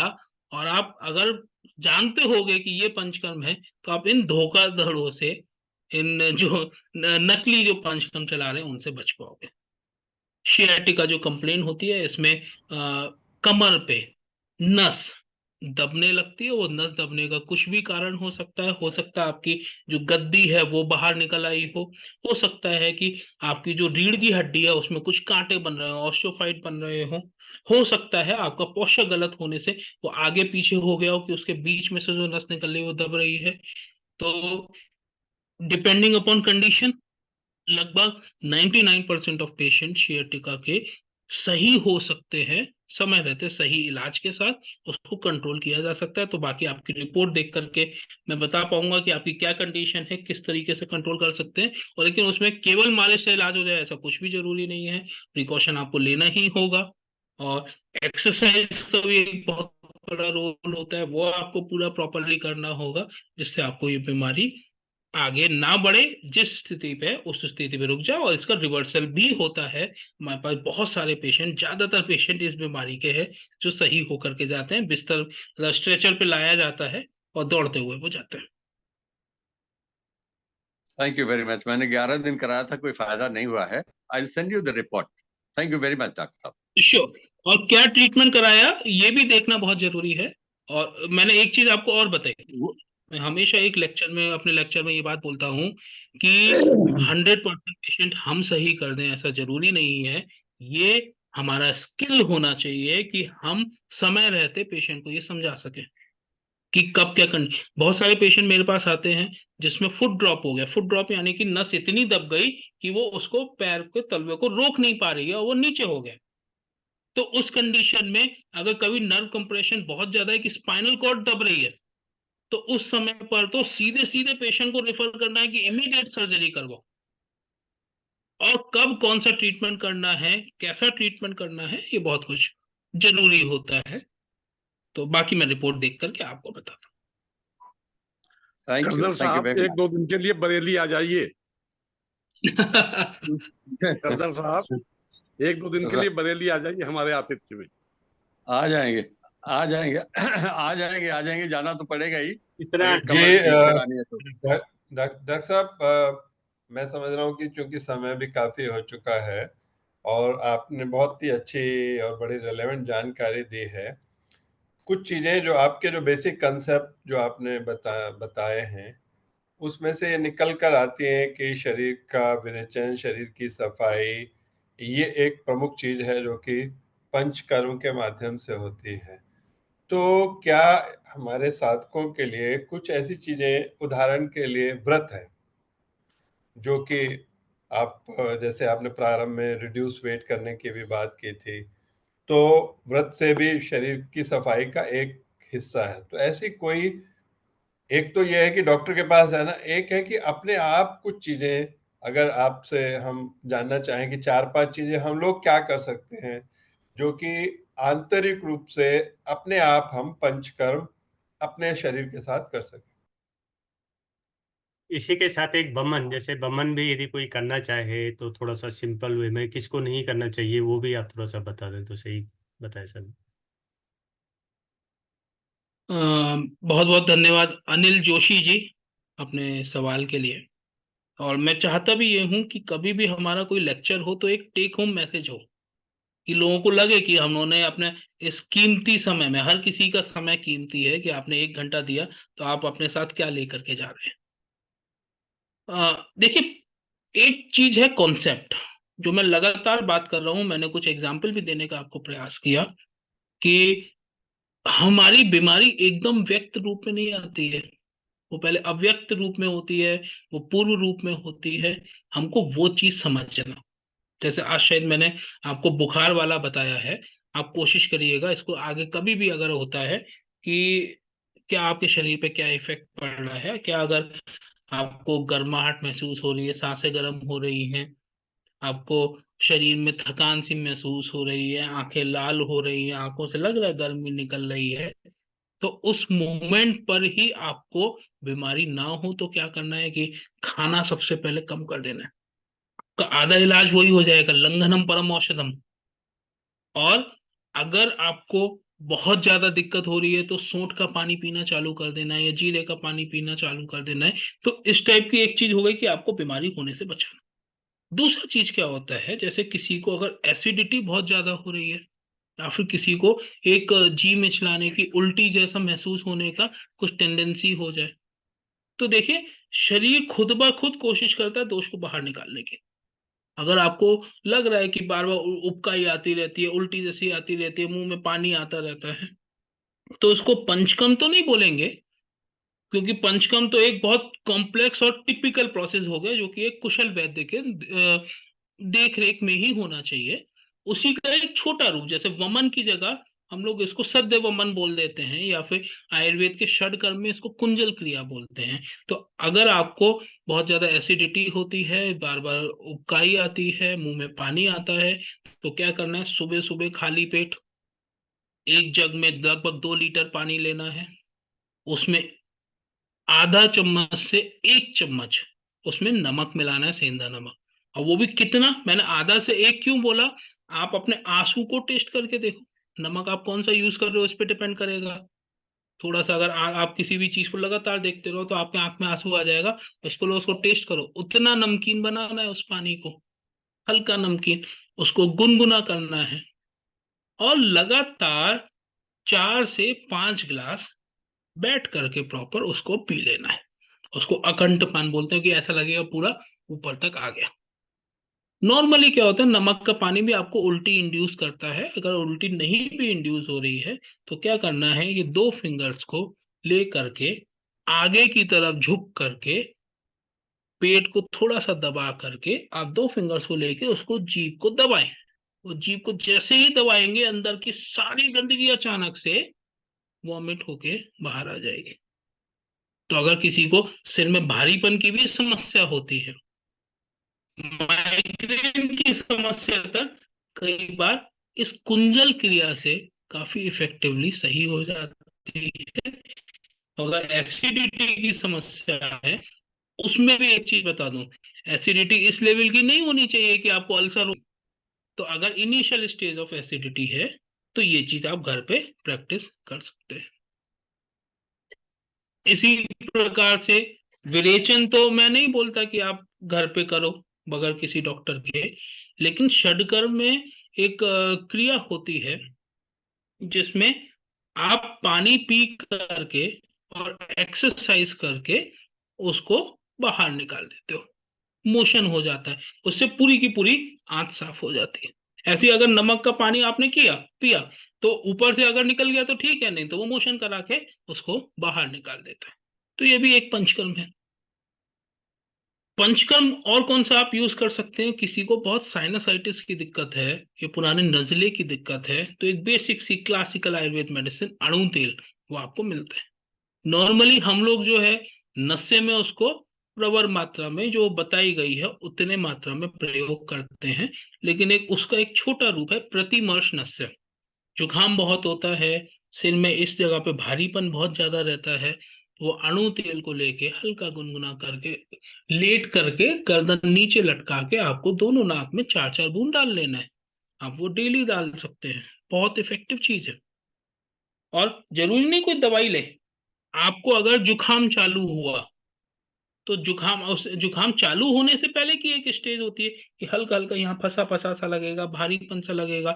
हर किसी के घर में तुलसी का पेड़ होगा, तुलसी की पत्ती लेके उसको पीस करके उसका रस निकाल के वो आप अपने नाक में 4 4 बूंद डाल लो, आपको जुकाम होगा ही नहीं।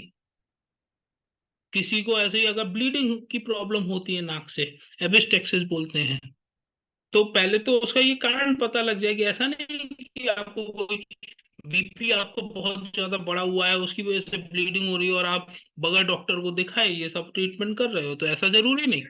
बीपी आपका नॉर्मल है, सब कुछ नॉर्मल है, कई बार गर्मियों की वजह से नाक से खून आने लगता है। जो दूर्वा घास मिलती है आपके घर के आसपास मिलेगी, आप उसको लो, उसको पीसो, उसका रस निकालो, अपने नाक में डाल लो, उससे ब्लीडिंग आपकी तुरंत रुक जाएगी। तो इस प्रकार का पंचकर्म आप कर सकते हैं।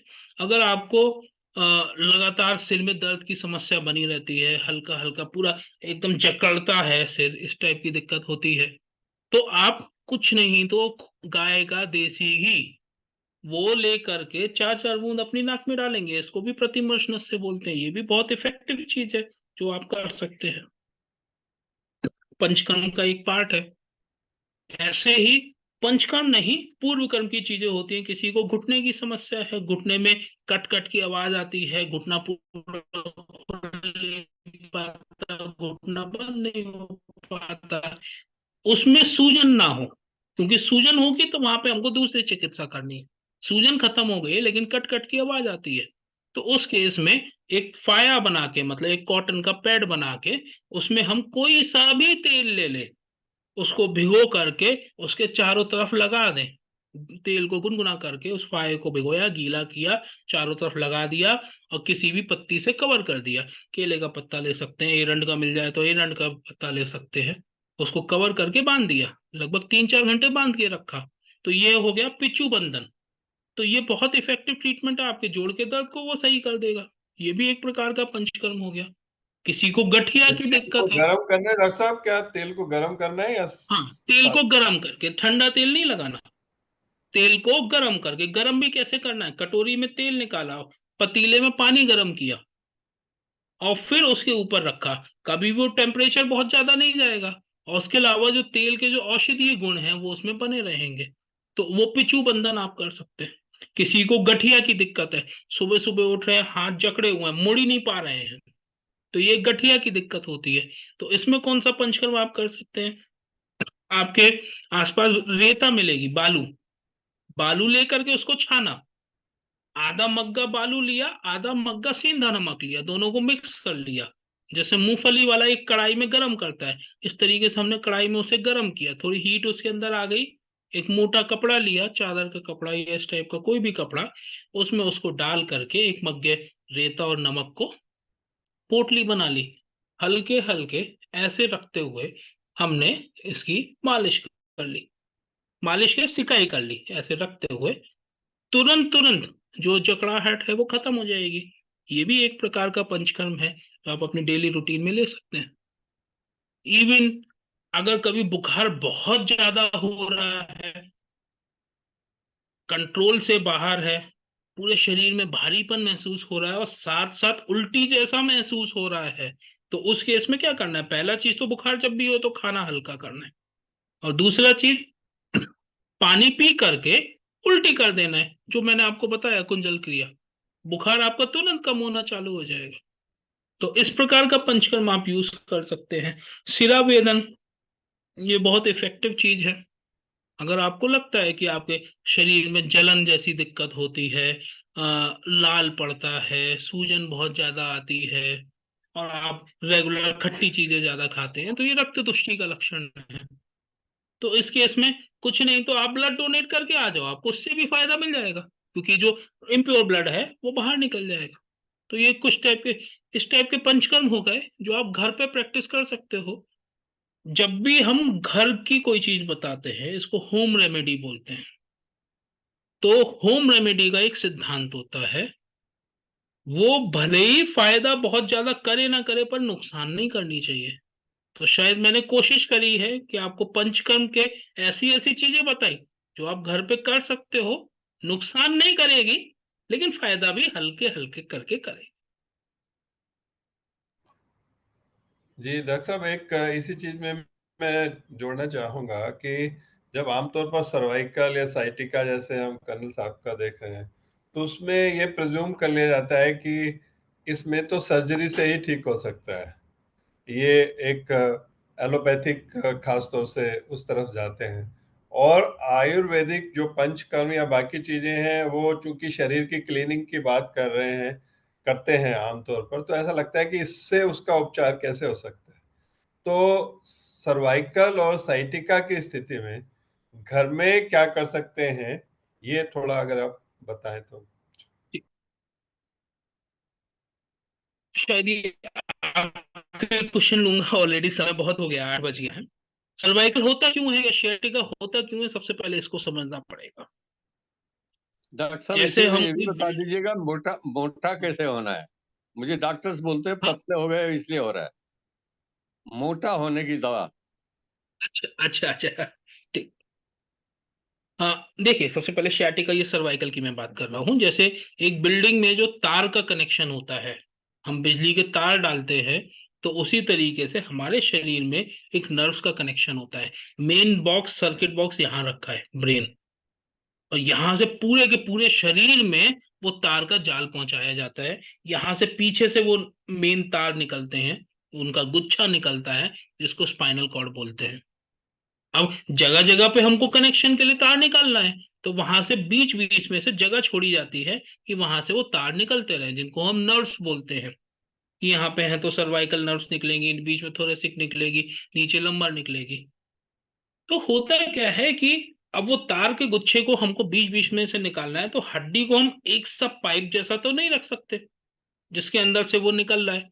तो हम हड्डी के छोटे छोटे सिक्कों की तरह एक के ऊपर एक ऐसे रखते हैं, जिसको वर्टिब्रा बोलते हैं, और उसके बीच में थोड़ी सी गैप छोड़ी जाती है कि जहां से वो नस निकल सके। तो होता क्या है नॉर्मली, अब जैसे अगर मैं एक चट्टा बना रहा हूं किताबों का, तो सबसे नीचे मैं सबसे मजबूत किताब रखूंगा, क्योंकि पूरा का पूरा वजन उस पे आना है। ऊपर मैं हल्की किताब रख सकता हूं। तो अब इसको मुड़ने लायक बनाने के लिए एक हड्डी लगाई जाती है, बीच में एक गद्दी लगाई जाती है, जिससे आसानी से मुड़ सके। गद्दी दब जाएगी, अब आगे गए तो आगे की दब गई, गद्दी दब गई, पीछे गए तो पीछे से दब गई, कि आप फ्लेक्सिबल हो सके। तो मजबूत बनाने के लिए नेचुरली जो सबसे नीचे की गद्दी होती है वो सबसे पतली होती है, और जो उसकी हड्डी होती है वो सबसे मोटी होती है। तो इस वजह से वहां पे बहुत छोटा सा गैप होता है नस को निकलने के लिए। ये एक नेचुरल कंडीशन होती है। जो L4, L5, L5, S1 वाली जगह है, ये वहां की मैं बात कर रहा हूं। तो क्या होता है, प्रॉब्लम हमारे पोस्चर से चालू होती है, हमारे लाइफ स्टाइल से चालू होती है। अगर हम गलत पोस्चर में बैठ रहे हैं, हम आगे झुक करके बैठ रहे हैं, लगातार वो गद्दी दबी हुई है, हम लेट रहे हैं, तो होटल में जैसे एकदम सॉफ्ट वाले गद्दे मिलते हैं, उस पर लेट रहे हैं, तो वो हमेशा एक प्रेशर में रहती है। हम बहुत ज्यादा ट्रेवलिंग कर रहे हैं जहां पे झटके लगते जा रहे हैं, तो उसकी एक थ्रेशोल्ड होता है, एक क्षमता होती है जहां तक वो बर्दाश्त कर सकती है।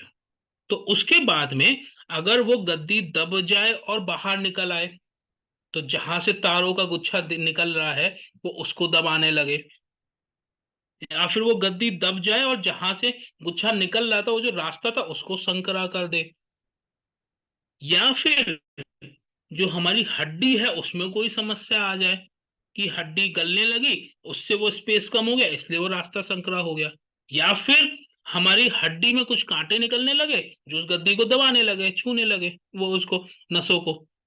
तो ये सभी समस्याएं जो हैं उस नस को दबाती हैं, जिससे शियाटिका वाली कंप्लेन होती है। तो सबसे कॉमन शियाटिका है वो L4, L5 से, क्योंकि वो नस निकलती है और नस पूरा कमर से होते हुए पैरों तक नीचे तक जाती है। तो जब वो दबेगी तो हमको क्या महसूस होगा, पहले कमर दर्द होगा, फिर ऐसा लगेगा पैरों में दर्द पीछे पीछे जा रहा है, कभी घुटने तक या एड़ी तक जा रहा है, पैरों में सुनपन लगना, झंझनाहट होना, किसी किसी को गर्म महसूस होना, चलने में दिक्कत होना, ये सभी इसमें सिम्टम्स मिलते हैं। दूसरा इफेक्ट होने वाला पोर्शन हमारा नेक है, क्योंकि नेक पे हम बहुत जोर डालते हैं। हम चाहे अभी मैं आपका लेक्चर ले रहा हूँ तो लगातार मैं बोल रहा हूँ, कैमरे की तरफ देख रहा हूँ, मोबाइल चला रहे हैं, टीवी देख रहे हैं, लैपटॉप पे काम कर रहे हैं, लगातार इन मसल्स पे जोर पड़ता है। तो यहाँ पे भी गलत पोस्चर की वजह से नस अगर दबने लगती है, तो अब वो नस दबी क्यों है, पहले उसका कारण जानना जरूरी है। क्या वो केवल एक प्रेशर पड़ने की वजह से दबी है? तो उस प्रेशर को हटा दीजिए, वो खुद सही हो जाएगी, कोई ऑपरेशन की आवश्यकता नहीं है। डिस्क बल्ज के केस में केवल उस प्रेशर को हटाना, मतलब पोस्चर को मेंटेन रखना और एक्सरसाइज करके उसको फ्री करना, रेस्ट करके उसको फ्री करना, ये बहुत जरूरी है। एक्सरसाइज से मसल स्ट्रेंथनिंग करना, कि उसको पकड़ करके रखे।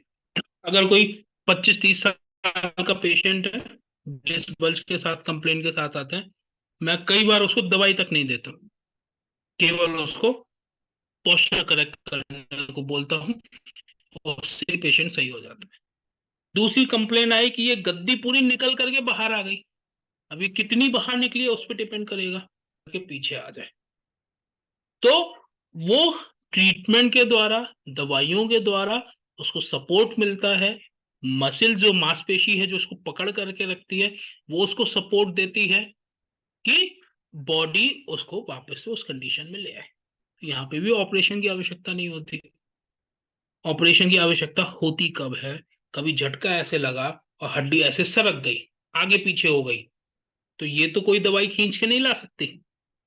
यहाँ पर अगर थोड़ा बहुत है तो हम फिजिकल मैनिपुलेशन से सही कर सकते हैं, लेकिन वहां पे ऑपरेशन की आवश्यकता है। अगर नस इतनी ज्यादा दब गई कि पैरों में सुन्नपन बहुत ज्यादा हो गया, कि लकवा मारने वाली स्थिति आ गई, तो उस केस में तो तुरंत तुरंत उसको खोलना जरूरी है, क्योंकि एक बार वो नस गई फिर तो वो पैर काम करना बंद कर देगा। वहां पे ऑपरेशन की आवश्यकता है।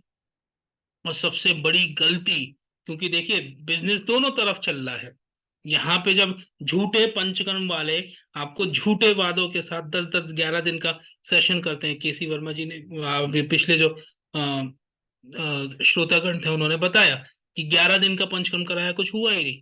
इसी तरीके से झूठे ऑपरेशन करने वाले भी होते हैं।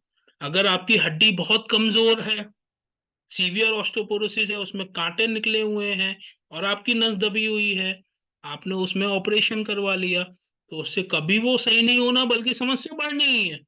जैसे एक खोखली दीवार में आप ड्रिल करवाओ तो क्या स्थिति होगी दीवार की। और ऑपरेशन होने के बाद में भी वो सही नहीं होता। ऑपरेशन से पहले तो वो कहेंगे ठीक है आप करवा लो, और आपने ऑपरेशन करवाया। ऑपरेशन में बेसिकली किया क्या गया, अगर यहाँ पे एक लेमाइना होता है, उसकी वजह से नस दब रही है तो उसको तोड़ देंगे। वो तोड़ दिया, खुल गई नस, कोई बात नहीं, छोटी जगह है, छोटा ऑपरेशन है, सही हो गया। अगर ये गैप एकदम खत्म हो गया है तो क्या किया, इस हड्डी में ड्रिल किया, 2 पेच इधर डाले, नीचे हड्डी में ड्रिल किया, 2 पेच उधर डाले, और उसको दूर दूर कर दिया, सेपरेट कर दिया। तो अगर हड्डी कमजोर है उसमें ड्रिल कैसे चलेगा? तो ये ऑपरेशन होता है इसका। इसमें कोई भी ऑपरेशन में नस पे काम नहीं करते, इसमें जो काम करते हैं वो उसको नस को खोलने का काम करते हैं। तो जितनी चीज हमारी नेचुरल है, नेचुरल मेंटेन रहे, वो अच्छा है। हर केस विदाउट ऑपरेशन सही होने वाला नहीं होता, लेकिन बेस्ड अपॉन एक्सपीरियंस मैं ये बात बोलता हूँ, 1% केसेस ऐसे होते हैं जिसमें ऑपरेशन करवाना चाहिए। बाकी सब प्रॉपर ट्रीटमेंट से, प्रॉपर प्रिकॉशन से और थोड़ा बहुत दवाइयों से सही हो जाते हैं। सर्वाइकल के केसेस में भी, सर्वाइकल का ऑपरेशन जनरली एलोपैथ डॉक्टर्स भी अवॉइड करते हैं, क्योंकि वो मेन गुच्छा यहीं से निकल रहा है। अगर थोड़ा सी अभी ऊंच नीच हुई, देखिए हम लोग डॉक्टर हैं, हम लोग बॉडी पे काट करके देखे हैं कि वो नस दिखती कैसे, कितनी छोटी होती है, तो हम लोग उसकी गंभीरता को समझते हैं कि जरा सी भी एक नस कटी, आपका धड़ काम करना बंद कर देगा। कई बार होता है पेशेंट को पेशाब रोकना और लैट्रिन रोकने की जो क्षमता है वो खत्म हो जाती है, तो उसमें उसकी लाइफ और ज्यादा बेकार हो जाती है। तो जनरली एक अच्छा डॉक्टर कभी भी सर्वाइकल के ऑपरेशन छोटे स्थिति में कभी नहीं एडवाइस करेगा। वो उसी केस में एडवाइस करेगा जब वो एंड स्टेज हो, या उसके अलावा हमारे पास कोई चारा बचा ही नहीं है। जी शुक्रिया और कोई डॉक्टर डाउट साहब। शायद मेरे मेरे को? ख्याल से अब समय भी बहुत हो गया है, तो और आपका भी समय काफी समय लिया, तो पंत जी आप सुन पा रहे हैं? दीपचंद्र पंत जी। बाकी मेरा कांटेक्ट नंबर मैंने आप लोगों को बताया जी जी था, जी, आप कोई आपने भी कांटेक्ट चाहे नंबर शेयर तो किया है। उससे। पंत जी आप धन्यवाद करके शांति पाठ करवा दें। थैंक यू सर, बहुत बहुत धन्यवाद आपका। वास्तव में सारे लोग इतने ध्यान से सुन रहे हैं, आपको ऐसा लग रहा है, लेकिन समय काफ़ी हो गया और आपने भी सुबह 5:30 बजे से लगातार आप क्लास में हैं, और बहुत बहुत धन्यवाद। क्लास को समापन की ओर ले जाने से पहले एक शांति पाठ कर लेते हैं। सभी लोग कमर और गर्दन सीधी करें, गहरा लंबा सांस भरें, एक दीर्घ ओम का उच्चारण करेंगे, ओ और मौ। ओ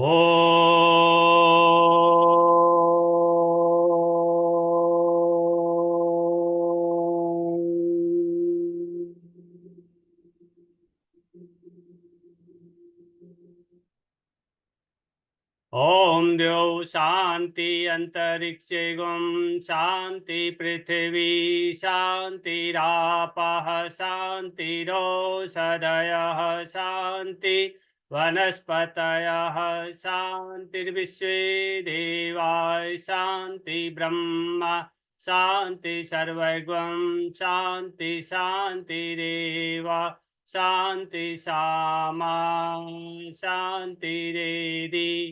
ओम शांति शांति शांति। कुछ क्षण इस शांति का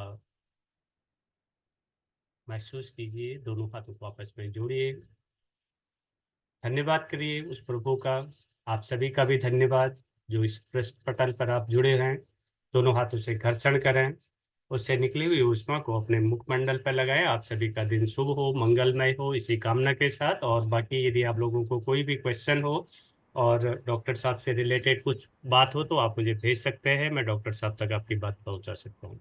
थैंक यू सर, बहुत बहुत। डॉक्टर साहब ने नंबर भी दिया है। पंत जी, एक काम करें हम लोग, एक बार डॉक्टर साहब अभी शायद हैं, तो एक बार अपने को अनम्यूट कर तालियों के साथ जैसा कर्नल साहब कर रहे हैं, एक बार डॉक्टर साहब का धन्यवाद देना चाहेंगे। रिकॉर्डिंग स्टॉप कर दें, रिकॉर्डिंग स्टॉप कर दें। बहुत बहुत